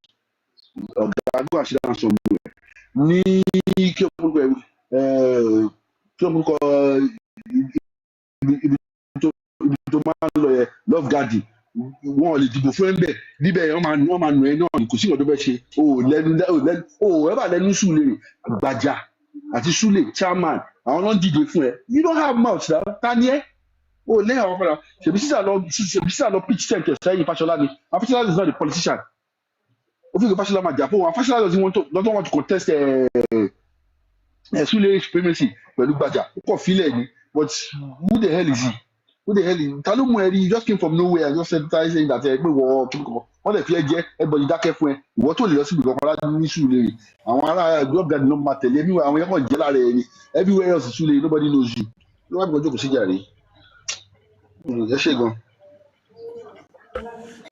Thank you very much for that submission, Considium, and it's good to hear from our Gidi, our Ikogogon, talk on this matter. Thank you very much for that.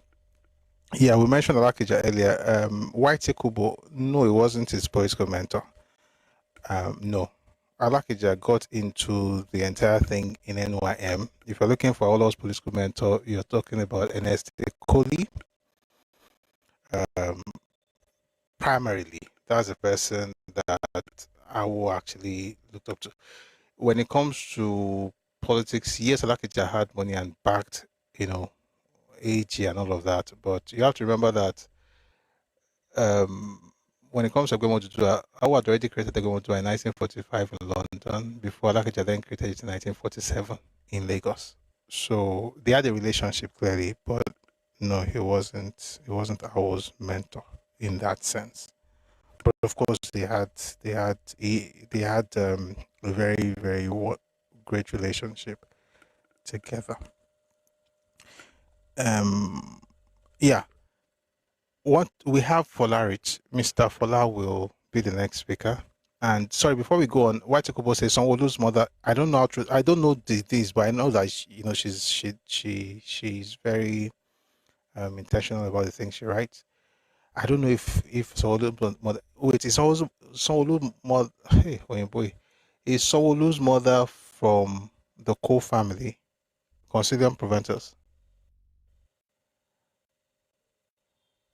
Concilium. Ẹkáàbọ Jakeman. Concilium Shawabe. Mohammed, none that I know of. I might ask. I've heard two things. I break down more because me, I don't really do genealogy like that. I mean, they know where everybody's from. I mean, go what on more to tell you, but you are. What my friend, I live, but you are to dry. What am I to tell you? Because my land, my mom, but I'll ask them. I don't know. I know that I think his mother or I don't know whether his mother or his stepmother or somebody told Jose when he carried doing themselves here.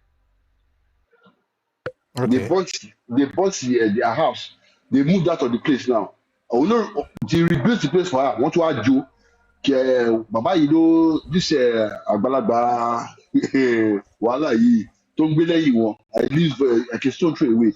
They were rescue one from there. Mr. Fuaduki. You know I rescue Antoine there. But I think they moved away from that place after that incident. But I don't know about where their origins are from. All right. Thank you very much for that. See, even if it's the mom, I think so. The politics of Lagos is quite interesting, and I was having a conversation with someone last week. I was talking to me about a particular governor, and he said, "I'm not going to mention because it's not necessary." He said, "Oh, this particular person, and I was like, you have to understand the fact that the very kingship of Eko is through Iya. It's through Iya.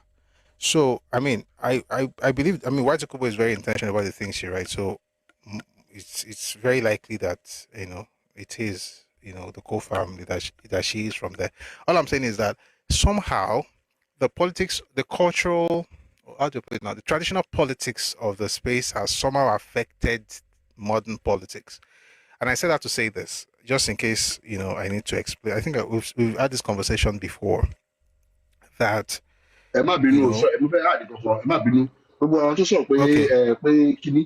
What's this deputy speaker told the speaker by Moji Milawa or Moji Miranda, whatever you want to call her?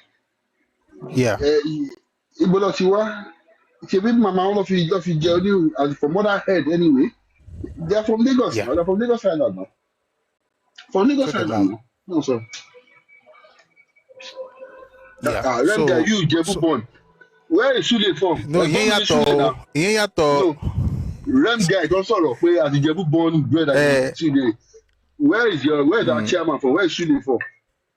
Why do you live in the chairman? So Sherry Kini, but Kini, Sherry Kini, it's a bit around. It's not even about that. It's about connection to the space. Like Toba di Korongida Toba Pagbole Wole. So Toba Pagbole ye lori mudani is still something. In some cases.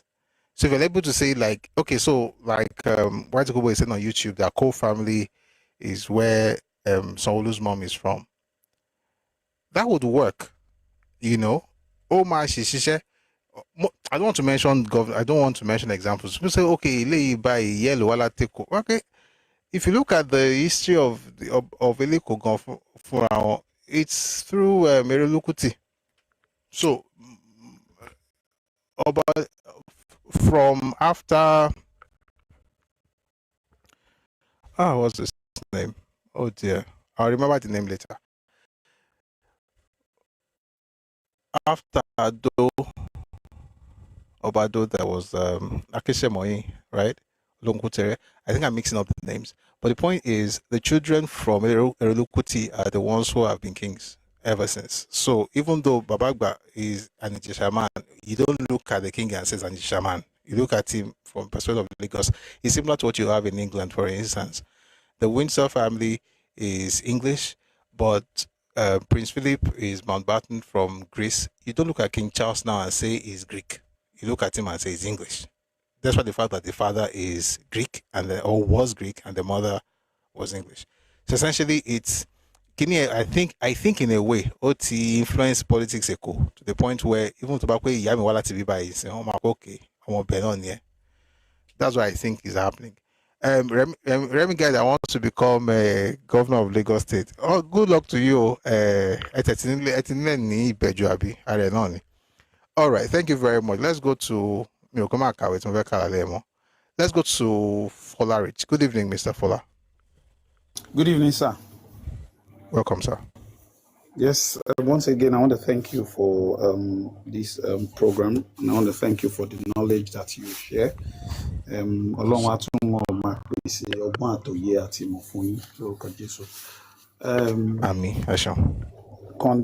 You see, this thing this guy is doing, Yoruba gan law, Desmond Elliot lẹ́nu láti sọ. Maybe because they wanted to be lenient enough. Gbogbo wa mọ̀ pé lẹ́kọ̀ọ́ wọ́n máa ń tò ní. Tó bá dẹ̀ ti lo tán dẹ̀ wà dúró fẹ́ lómi. And nǹkan tó jẹ́ máa ń jẹ́ kó èèyàn lè pín kárí nìyẹn. Nítorí tá a bá tó bẹ́ẹ̀ kò ní kún àwọn kan.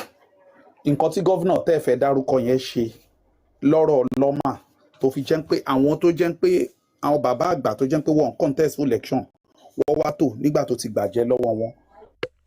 And after he did that thing, after tó ṣe kinní yẹn sà, títí dé ní solve problem ìdọ̀tí yẹn lẹ́kọ̀ọ́.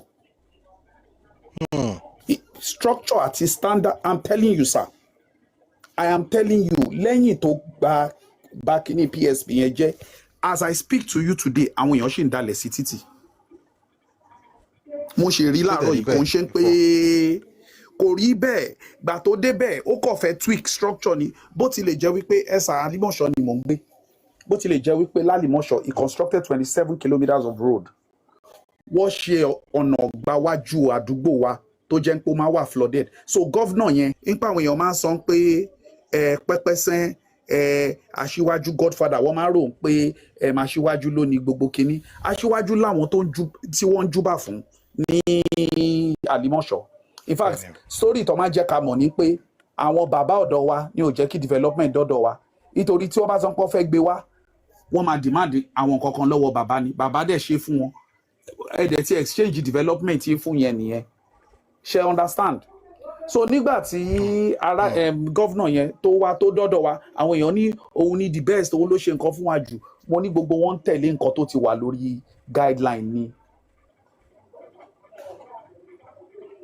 So he was not in my own to me he's not special, but he did what he was meant to do. But unfortunately he stepped on toes. Tẹ́ bá rántí Olótù ẹ máa notice pé ìgbà tiẹ̀ ni wọ́n bẹ̀rẹ̀ kini primaries. Tẹ́ bá rántí ìgbà tiẹ̀ ìgbà tó fẹ́ lọ second term ìgbà ẹ lọ ṣe open primaries tó yẹ pé all party members. Pé tẹ́lẹ̀ ó ní bó ṣe máa ń ṣe there was like a super structure bí báwọn America ṣe máa ń ṣe kinní kan college electoral college wọn that they are super delegates. There was this super delegate structure. tó yẹ pé delegates kan ó gbé vote. Tẹ́ bá rántí that was what the party operated at the time, but because they knew that he was an incumbent and tọ́ba máa mú super delegate ó máa ṣe kínní then ó really ṣe fún àwọn tó wá láti side yẹn in the Lagos State Public Service which my brother worked the time. Àwọn ọmọ side yẹn mi fẹ́ dárúkọ ibi tó ti wá. Àwọn ọmọ side yẹn lọ head many parastatal. Àwọn lọ head so even gbà tí wọ́n lọ dìbò open primaries yẹn ó get the majority of the votes láti side yẹn. ṣóyè yín now nǹkan tó máa wá bí mi nù ẹ má bí nǹkan tí wọ́n lè wọlé torí all others bí àwọn nísìnyí olóòtú ẹ máa wò tèmi bá tò sórí ìlà tí mo dẹ̀ mọ̀ pé ẹlòmíì tó ní structure ó wà ń bẹ̀ bọ́ kò ń contest tẹ bá wá gbàjẹ́ lọ́wọ́ yẹn ẹ mọ̀ pé tó bá wá síwájú tèmi ó ti jẹ́ kí waiting time tèmi gùn sí nìyẹn so inú tèmi náà ò ní dùn me I might not have a personal vendetta with him but he had made my waiting time longer hence the reason why he was removed. Ìkan tí mo sọ fún yín yìí tí bá ń sọ fún àwọn aráabí wọ́n á máa sọ pé báwo làwa ṣe mọ politics Èkó tó yẹn máa sọ fún wọn pé àwa máa ń tó nǹkan wa ni we are not scattered. By the grace of God, I'm a third generation Lagosian. I don't always say I'm ancestral Lagosian. My great grandmother was Saro, you understand? And my grandfather was born over 100 years ago in Lagos. So as much as possible, IBC Concilium there Darukonye, Ologbo. In fact, there's a Wesleyan church, Lologbo. That's our church. It was my father that decided to move to Aroloya, which was his mother's church, Odi St. John's Combe. You understand? And you understand? So, we've been here for a long time. However, it's not something we say all the time. It only could make sense. And what will be by 250 years ago. So, me pay your total day before yesterday. Sherikini eman bi minu. Especially on to one year, it was stressful. Malesha did jet tani. Maneko was stressful. Money ẹ̀ṣẹ̀dé kò ní jẹta ni everybody mọ̀ pé kò wà stressful gbàtí general gbàtí general Godwin Alabi Sama gbàtí wọ́n sọ̀rọ̀ Èkó in the 70s wọ́n láwọn dìde ra boat to navigate when he was talking about the coup that happened around the Muritala coup. So nígbàtí go slow ti wà láti 1970 something ìgbà kò tí sí third mainland o ní sí ti third mainland wa gbogbo yìí dẹ̀ rán wá sí kò. Go ahead, sir. Ìwé kan wà tán pé ní This Fella Self. The book was written by Benson Donije. That's Burna Boy's grandfather. In that book, he mentioned something I did not know until I read the book. That there was a time in the 1970s, early 70s, when on categorized plate numbers, they could see odd numbers and even numbers. There were days when if your plate number was odd number, you could drive on that day. If it was even number, you could drive on some other days. Because someone alternated because of traffic. So I don't traffic yet essentially take pay le ko lo ṣàánú ni. Esa Ìjẹ̀ṣà nílé wa wà nígbà yẹn. Mo lọ sí school ní Surulere ní Body Thomas. Popsi mi ma tì mí síwájú nítorí wọ́n ti mọ̀ pé èmi ní special gift láti jump bus. Wá ní wọnú Èkó jump bus tí kò bá sun wọn fún máa lọ lé nǹkan tí wọ́n á sọ fún gbogbo wọn nìyẹn wá ní gbogbo nǹkan lẹ́kọ̀ọ́ wọn mo ní máa lọ lé mo ní Sango wà bẹ́ẹ̀ yẹn kò jìjù síbí ó lè lọ Sango ṣebí na you the swagger of Lagos you have to so honourable yìí I feel sorry for him nítorí ká ló ti dákẹ́ ẹnu ẹ̀ lóòótọ́ wọ́n máa compensate nítorí wọ́n mọ̀ pé popular unfortunately ó ti display immaturity politically. You wrote on the structure of Godfathers. The Godfathers now told you seriously èèyàn mélòó ló ń ṣe 3 terms as a legislature lẹ́kọ̀ọ́ the president's wife go ṣe 3 terms that wọ́n lọ. So ìwọ ṣe 3 terms ó dẹ̀ wá ń kìnnìkan you are looking for a pity party. Come on, nǹkan tó dẹ̀ máa ń bí mi nípa Nigerians nìyẹn.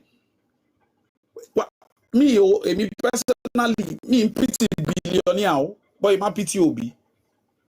Billionaire, you pity. You when you never see 3 square roots of you, pity who fit buy your whole family. So the meaning pay anybody to ban the structure. I like and appreciate the structure that Lagos State has, and I hope it spreads to the southwest. Because there's no political system in the world that does not have this kind of structure. Why did Trump have to go to the evangelicals? There was a church that you had to walk in as a Republican There was a Bible you had to read to be elected as to be made the Republican candidate. You understand? And those are the people that at least if we are talking of democracy, in America define them. So if they could go through those processes, how much more we? And this is the Jagaban. Esa tabag down people ilaye. Itori mo so ile itori gbogbo àwọn tó bá ń gbọ́ mi. Close marking ni last election. Ibi tó dínà de wa jẹ́ kí ìyàwó mi vote. Àwọn ọmọ ọbẹ̀ yẹn, àwọn LP. Ṣùgbọ́n mo ti wọ́n. Ní Lẹ́kọ̀ọ́. Lẹ́kọ̀ọ́, I'm telling you. Ní àná pàjá ilé yóò ṣe kíní lálìmọ́ṣọ́ wa. Ibi tó pọ̀ dé wọ́pọ̀ gan. Wọ́pọ̀ jù wá lọ. They be like 100, àwa be 42. You see that kind of thing. So, nígbà tá ń tó wọ́n ti wá because my wife is a woman, she had to leave. But èmi ní láyé sẹ́, n pé màá dìbò yẹn, màá tẹ̀ síbẹ̀, màá tẹ̀ sójú ẹ̀. But by the time tá máa fi dé fún the second one, ti governor, ó dà ń pé owó ti jáde, àti wọ́n ti ta canopy, wọ́n ti ṣe nǹkan kan. So èmi wá fẹ́ débẹ̀, mo fẹ́ máa organize. Bóyá ìtorí ojú mi, ìtorí àwọn èèyàn máa sọ fún mi pé ojú mi ò jọ ti Yorùbá. So ibi tí mo ti ń ṣe kiri, làwọn boys yẹn bá súnmọ́ mi, ọlọ́ọ̀gá dé kí ló ṣẹlẹ̀ gan. Mo ní kò sí nǹkan tó ṣẹlẹ̀ o, mo fẹ́ ká tó bọ́yì wá gbọ́ bí mo yẹ sọ Yorùbá wọ́n náà rò ń pé Ìgbò níyìn ni àti fẹ́ gbé súnmọ́ yín seriously mo lè má ṣe yẹn o pé àjọ wà pọ̀ ni, you understand? Mo dẹ̀ hope pé bá ṣe máa ṣe léyìí nìyẹn nítorí pẹ̀lú gbogbo kátìkátì tó ń sọ báyé máa ṣe nìyẹn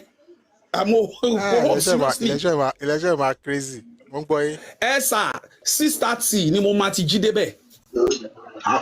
àmà ṣó wọn ní eléyìí o eléyìí.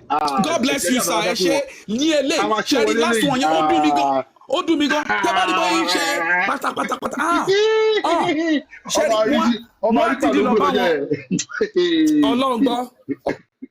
wọn Ọlọ́run gbọ́ kò tí ẹ ṣe lẹ́kọ̀ọ́ léyìí aṣíwájú máa mú 1 million. Ṣèbí wọ́n rò pé àwọn Kardashian state nìkan ló máa ń fún wọn vote aṣíwájú máa mú 1 million. Eré lọ́pẹ́ ẹ wo olóòtú ẹ̀ṣẹ̀ ẹja àgbẹ̀lómi ẹ sọ̀rọ̀ ẹja àgbẹ̀lómi láyé láti sọ̀rọ̀. No, the thing is that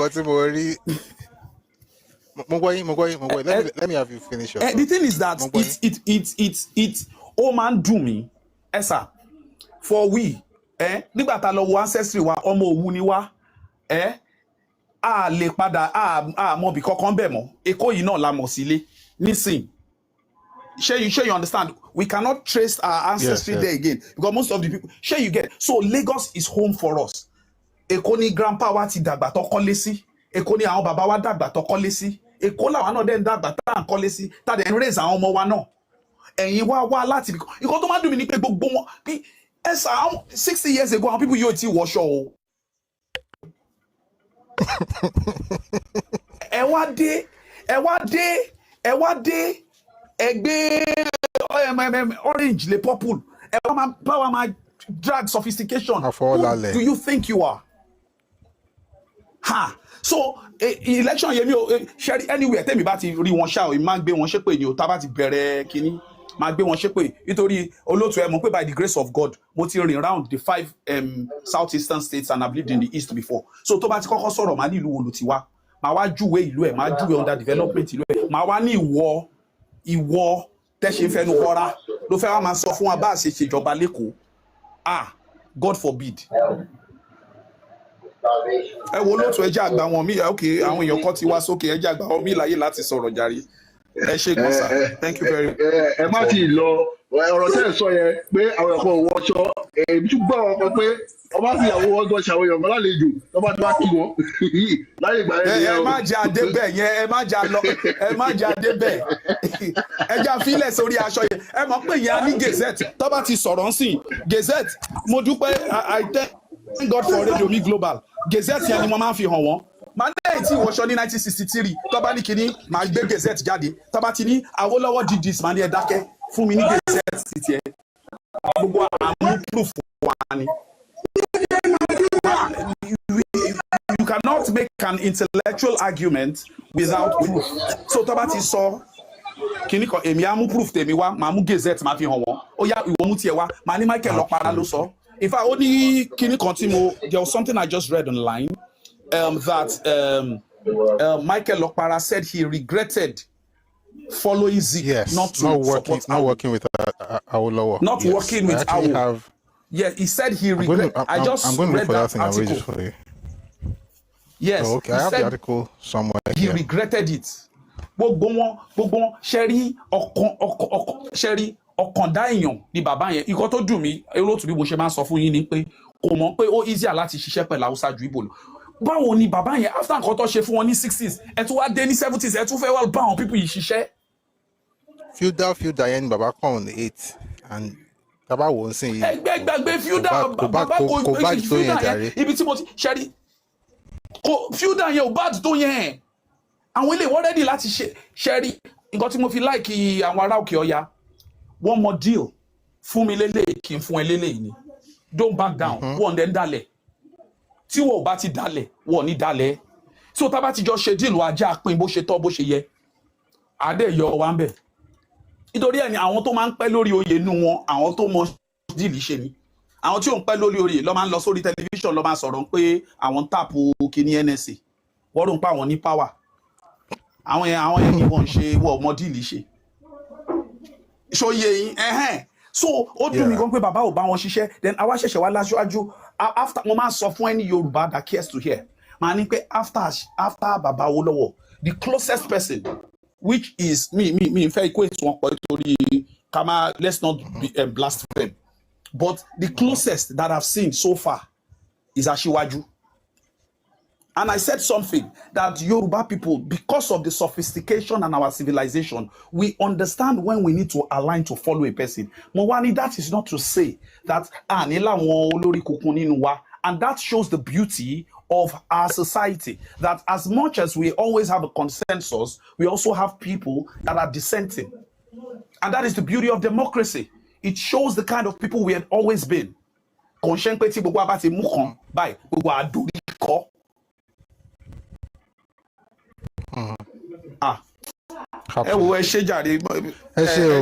you very much.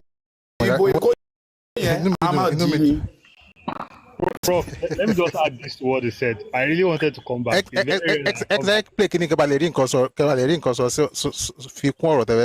It's very short.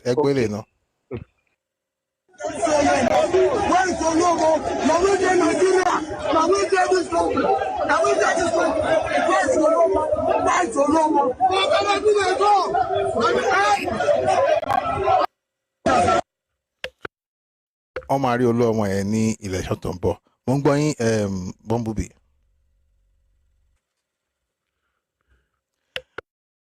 Bumblebee, are you there?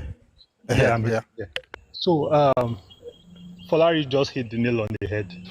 You know, it just came to co-sign what I said.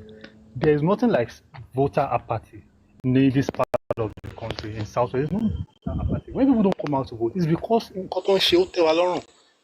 and that's what I was saying about when Ambode was doing what he wanted, and then people came out to actually vote him out in the primaries. If you're doing what you want, they will leave you there. In Koteba to get there, they will let you do it. But the moment you start feeling higher than, Kini, what you really had, they will cut you to size. And in this time around, in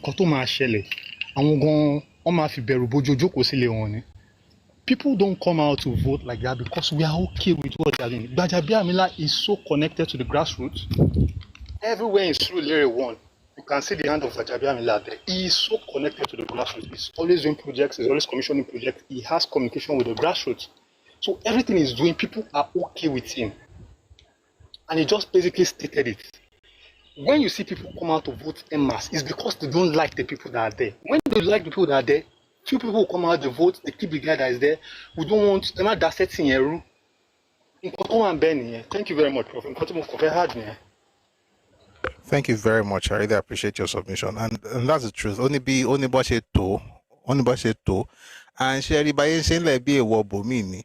People always shouting in concern climb. Number one, you have this thing, it's a universal concept. But even then, it will be different in terms of implementation from one culture to another. And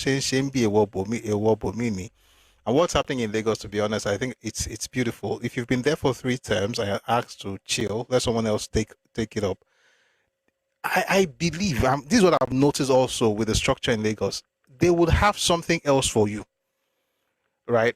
Something to also say that, okay, because if you claim to be the follower of somebody and you have used his goodwill to win elections for 3 terms, 12 years, you know, I must have a say and all of those things. And it's alarming that this kind of thing is happening. But I want to read something about what Folarit mentioned earlier, where Okpara said he regretted not working with Awolowo. I'm going to read you the header. My greatest political blunder, that's Dr. Michael Okpara, and they have it here. And I shall regret to my dying day having taken part to advise Zik not to form the alliance with Chief Awolowo. Let me read some of the things to you. So I'm trying to buttress some of the things that he said. So the newspaper, by the way, this newspaper is called The New Nation. Okay, so they asked him this question: given the very nature of your militant position in the Nigerian politics of the First Republic, one could safely believe that you were one of those custodians of the country's political barometer at the time. By your honest calculation, what caused the failure of the First Republic? And this is what Okpara said in response. I believe the Republic failed because of a number of factors. Firstly, the First Republic violated the most basic structure of federalism. No one state should be larger than the rest of the states combined. In other words, no state should be larger than the rest of the country. This was violated from the very beginning, and every effort made to safeguard it failed. And I shall regret to my dying day having taken part to advise Zik not to form the alliance with Chief Awolowo. My brother said they have a copy of the paper. That's good. Exactly. So it's quite interesting that people are making the exact same mistake by just by not learning from the past. And Mr. Fola is very correct to say that, and I believe that as well. And I've said it several times, and if you think about it, Tabarili Road Jinle Kosirombe, if Papa had worked with the North, right? I'm talking back in 59, not even all this happened later. If he had worked with the North rather than the East, Nigeria would not be where Nigeria is today, in my opinion, everything else being equal. Because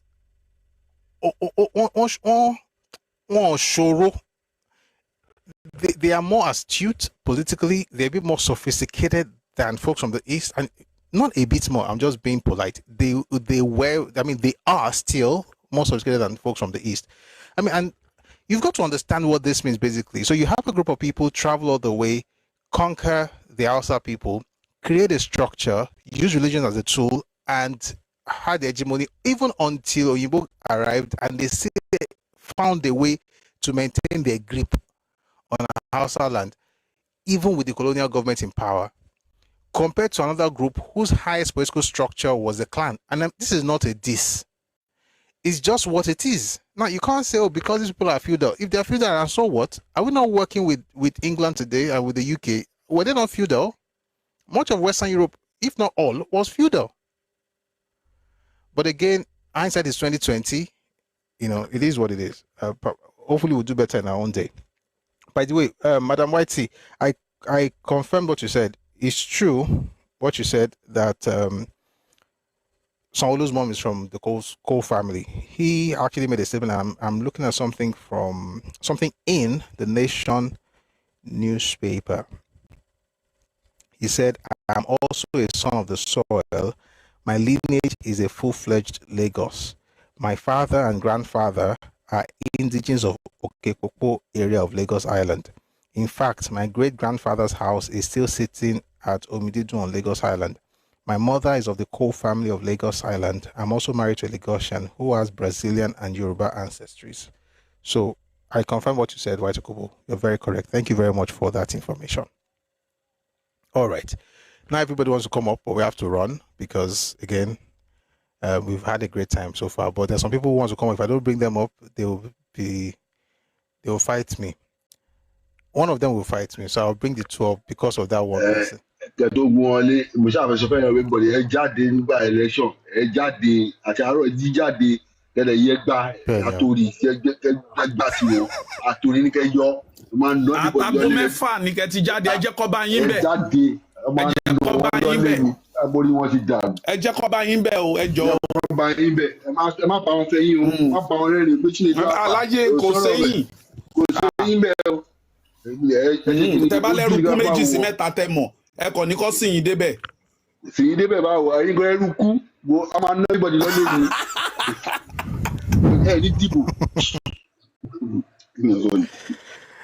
All right, thank you very much. Remy guy, hey, look on by. Ẹkáàbọ. Ẹ̀yin even and odd numbers. Ẹkáàbọ. Mo mọ̀ pé èmi lè fọ̀rọ̀ sí mi ní bá yín jà tẹ́ bá gbé mi wá sókè. Mo ti gbé yín wá wáyé. Mo àdírẹ́sì yín ni màá rán àwọn boys yín.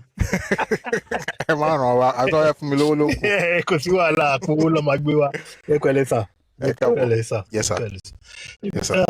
So on a serious note, I mean, lẹ́yìn gbogbo history tẹ́ ti kà fún wa, tẹ́ máa ń kà fún wa pẹ̀lú gbogbo ẹ̀. Tá a ṣe rí báwọn people ṣe ń dalẹ̀ wa, bó ṣe dalẹ̀ Awólọ́wọ̀ bàbá. Ẹ jọ̀ọ́ pé mo dárúkọ wọn tọwọ́tọwọ́, mo fi dárúkọ wọn. Tó ti dalẹ̀ wa several times. Why is it always happening to us? Pé àwọn people yìí ṣáàlà tún máa, wọ́n máa find a way láti wọlé sí wa lára. Àwọn la tún máa gbé pò fún àwọn lọ́tí. Look at this Elliot, everything from gbogbo nǹkan tó ṣe ó ti mọ̀ pé Yíbò ni. So these people, they find a way, and our leaders, me, mo ṣe ń ṣe inclusivity, tàbí máa ṣe yìí, that thing in the context of Nigeria kò lè ever help wa rárá. Kò lè ever help wa rárá. Later yín sọ Desmond, I can bet you the next election cycle ń sin àtúmọ̀rí Igbo kan tàtúmọ̀ máa pariwo ẹ̀ báyìí bí Elliot. Ṣé àwa Yorùbá kò dí pé ká àwọn leaders wa kò dí pé ká wá gbọ́n ni pé ó ti tó gẹ́ fáwọn people yìí? Because they always find a way. Elliot in the last election, lẹ́yìn kan ta pariwo, àwọn méjì là ń pariwo ń sìn. Àwọn méjì. Ṣé Igbo ni Elliot ni? Igbo ni Elliot jọ ẹjọ́ gbogbo wa yìí ni. Ìwé ẹjọ́ ìwà èèyàn ni. Ẹ wò ó, so professor, àwọn brothers mi tó ti sọ̀rọ̀ ń sìn Fọlá Rich pẹ̀lú gbogbo tó ti sọ̀rọ̀. Àwọn people wọn tẹ̀ ní dìgbò ni, kò tẹ̀ nídìí pé ká sọ pé kan yìí pé wọ́n yẹ̀ṣẹ̀. Tó pé we have to put it in there pé tó bá jáde. Bójú òru la máa gbé pọ̀ mọ́ gbogbo ẹ̀ka kó everybody síta. We have to make a statement this time around. We really have to make a statement. Because a lè máa jà yìí lọ ká tún gbé fáwọn ọmọ wa kọ́ wa máa jà. Ó tó gẹ́, these people have to know their place. They have to. Láì jẹ́ bẹ́ẹ̀ ìjà yìí would never. Ẹ wo gbogbo kí ni social media now. Ẹ wo gbogbo nǹkan tó happen Kwara, ẹ wo gbogbo báwọn people ó ti tó now. Even guns Sena climbs don't so toya. Ẹ wo gbà táwọn tí one preacher from Pakistan ní Italy ńbẹ̀ yẹn tó ń lọ sọ pé kinní kan Sharia pẹ̀lú gbogbo. Meloni àbí kí lórúkọ woman yẹn ìdé ó ṣe mistake olórí the interview marketplace ni bó ṣe sọ gbogbo rubbish. Ọjọ́ kejì ni wọ́n lọ gbé, the third day he was already in Pakistan. Sena climb kọ́ nìyẹn ni. Àwọn people wọn kàn máa sọ, they will still be like they will be living amongst us and moving around amongst us. Because wọ́n ti máa kò sí consequences fún gbogbo bad behaviours wọn. Ó tẹ Euro K àbí kí lórúkọ whatever, probably is in Abuja, but like gbogbo bí tó bá nílé sílé kò dá, we have to block all those places. We have to make life uncomfortable for them. Láì jẹ́ bẹ́ẹ̀ wọ́n kàn máa ride lé wa lórí ọ̀dì wa gbogbo gbà ni. Ó dẹ̀ ti tó. It's really enough. It's very, very annoying. But people, they say with so much confidence, pé kò sí nǹkan. Most of them are lórí internet now. Tó bá dójú ẹ̀ sìn, they put their tail between their skinny immigrant legs. Wọ́n máa sá padà síbi tó ti ń bọ̀ ni. But all the same, kọ́ tẹ̀ mọ́ ipò tí o. No, you respect your host. Respect your host communities. What's so hard in doing that? Kò yé mi, àwọn nìkan ló máa ń le jù fún. Victim everywhere is a problem everywhere. Ó ti tó gẹ́ pẹ̀lú àwọn people yìí. And we Yoruba should just stop this thing. Pay for everybody, need chance for everybody. It's getting us in the context of Nigeria nowhere. Cause any other person tó ń ṣe. Even the smallest ethnic group tí wọ́n ju 50,000 lọ máa dé, everybody will be opening mouth on top of Yoruba. it's not, they are not voting ní kò tẹ́ ṣe pé bóyá kéèyàn kan kò tiẹ̀ káwọn náà pé election ń bọ̀ wọn ò tẹ̀ ní dìde because wọ́n mọ̀ pé táwọn bá dìde bóyá orí wọn máa lọ máa pàṣẹ ní gbòbí. So professor ẹ wò ó ṣe gan fún gbogbo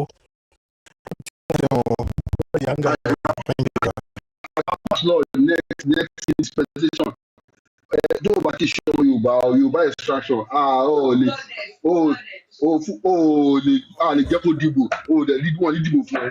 Wàá bùkún lọ́wọ́ tó mọ̀ tó bá gbógun ẹ̀ kó kú sí àṣemọ́ ilé wa ìṣèlú wa ń ṣe ẹ̀yin náà ẹ mọ̀ pé bó ṣe àpé nǹkan dáhùn sọ ń sìn ṣe hàn pé tá a bá lo òfin kò ní ṣe é ṣe ó ní bó ṣe máa ṣe yẹn wọn lè ṣe pẹ̀lú òfin iṣẹ́ mọ̀ according to constitution wọn lè ṣe bẹ́ẹ̀ torí a sọ pé èèyàn kan ní freedom of kìnnì kan association of kìnnì kan freedom of movement and all those things. We will find a way within our own laws. But there's a way around it. There's a way around it. We will pass the law. There's always a way. Ẹ tó bá wù kọ́ lọ pass tí wọ́n níbi tó bá fẹ́ wà kọ́ lọ pass ẹ̀ níbi tó bá fẹ́ wà àwọn ọlọ́mọ ń lé tí wọ́n fẹ́ gbé ọ̀fà gbà ṣiṣẹ́ wọ́n máa ní wọ́ọ̀dì tí wọ́ọ̀dì ò bá ṣiṣẹ́ wọ́ọ̀dì wọn ò ní fún ẹṣẹ́ àwọn náà máa ṣe tiwa.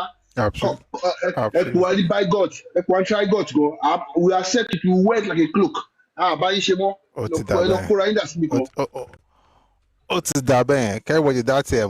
All right, so someone was asking in the comment section, is Desmond Elliot Igbo? Is Boss Drop says Abego, is Elliot not Yoruba? Elliot is actually Yoruba.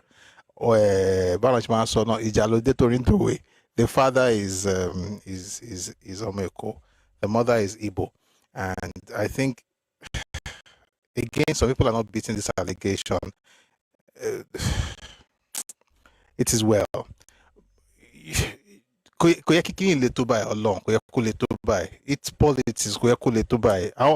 Some of the things that we're hearing on TV are things that should have been settled between himself and his mentor. They can, discuss it and compass it as and then they'll just know that okay, let's just move on to something else, and he will be given other opportunities. I don't know why.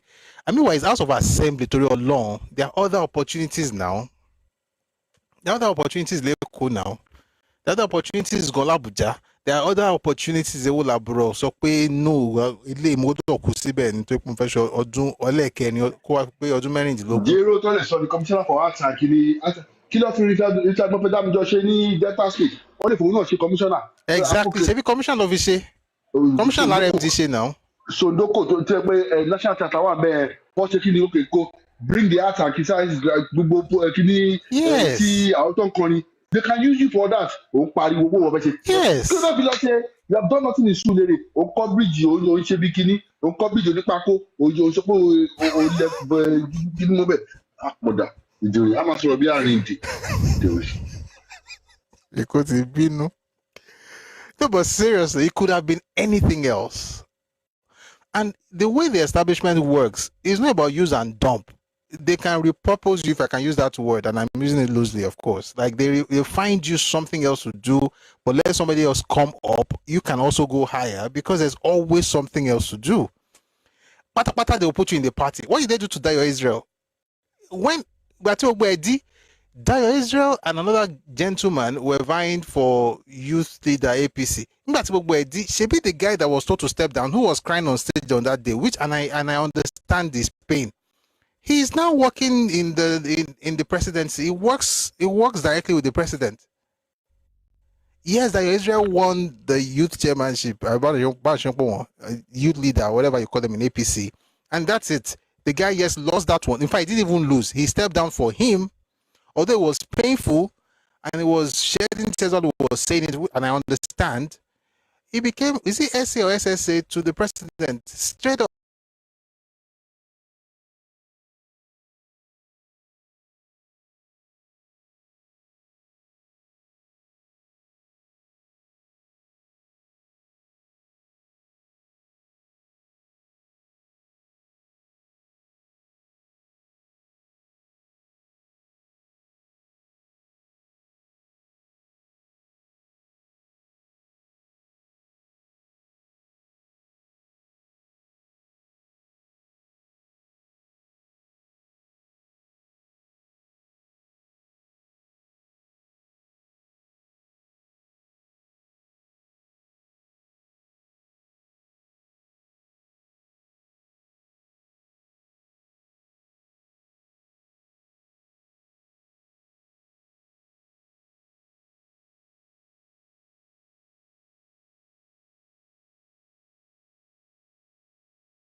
Àwa ni ìmọ́lẹ̀ ògo adúláwọ̀ ìmọ́lẹ̀ wo ni wọ́kùn lágbára Ọlọ́run ilẹ̀ Yorùbá ò ní bàjẹ́ Nàìjíríà ò ní bàjẹ́ ilé wa ọ̀nà wa ò ní bàjẹ́ gbogbo àwọn tó ń ṣe adarí wa bóyá ní ìpínlẹ̀ ni àbí ní ìjọba àpapọ̀ àbí ní ìjọba ìbílẹ̀ Ọlọ́run á fún wọn ní ọgbọ́n ìmọ̀ àti òye láti túkọ̀ àkóso ìjọba tí wọ́n wà.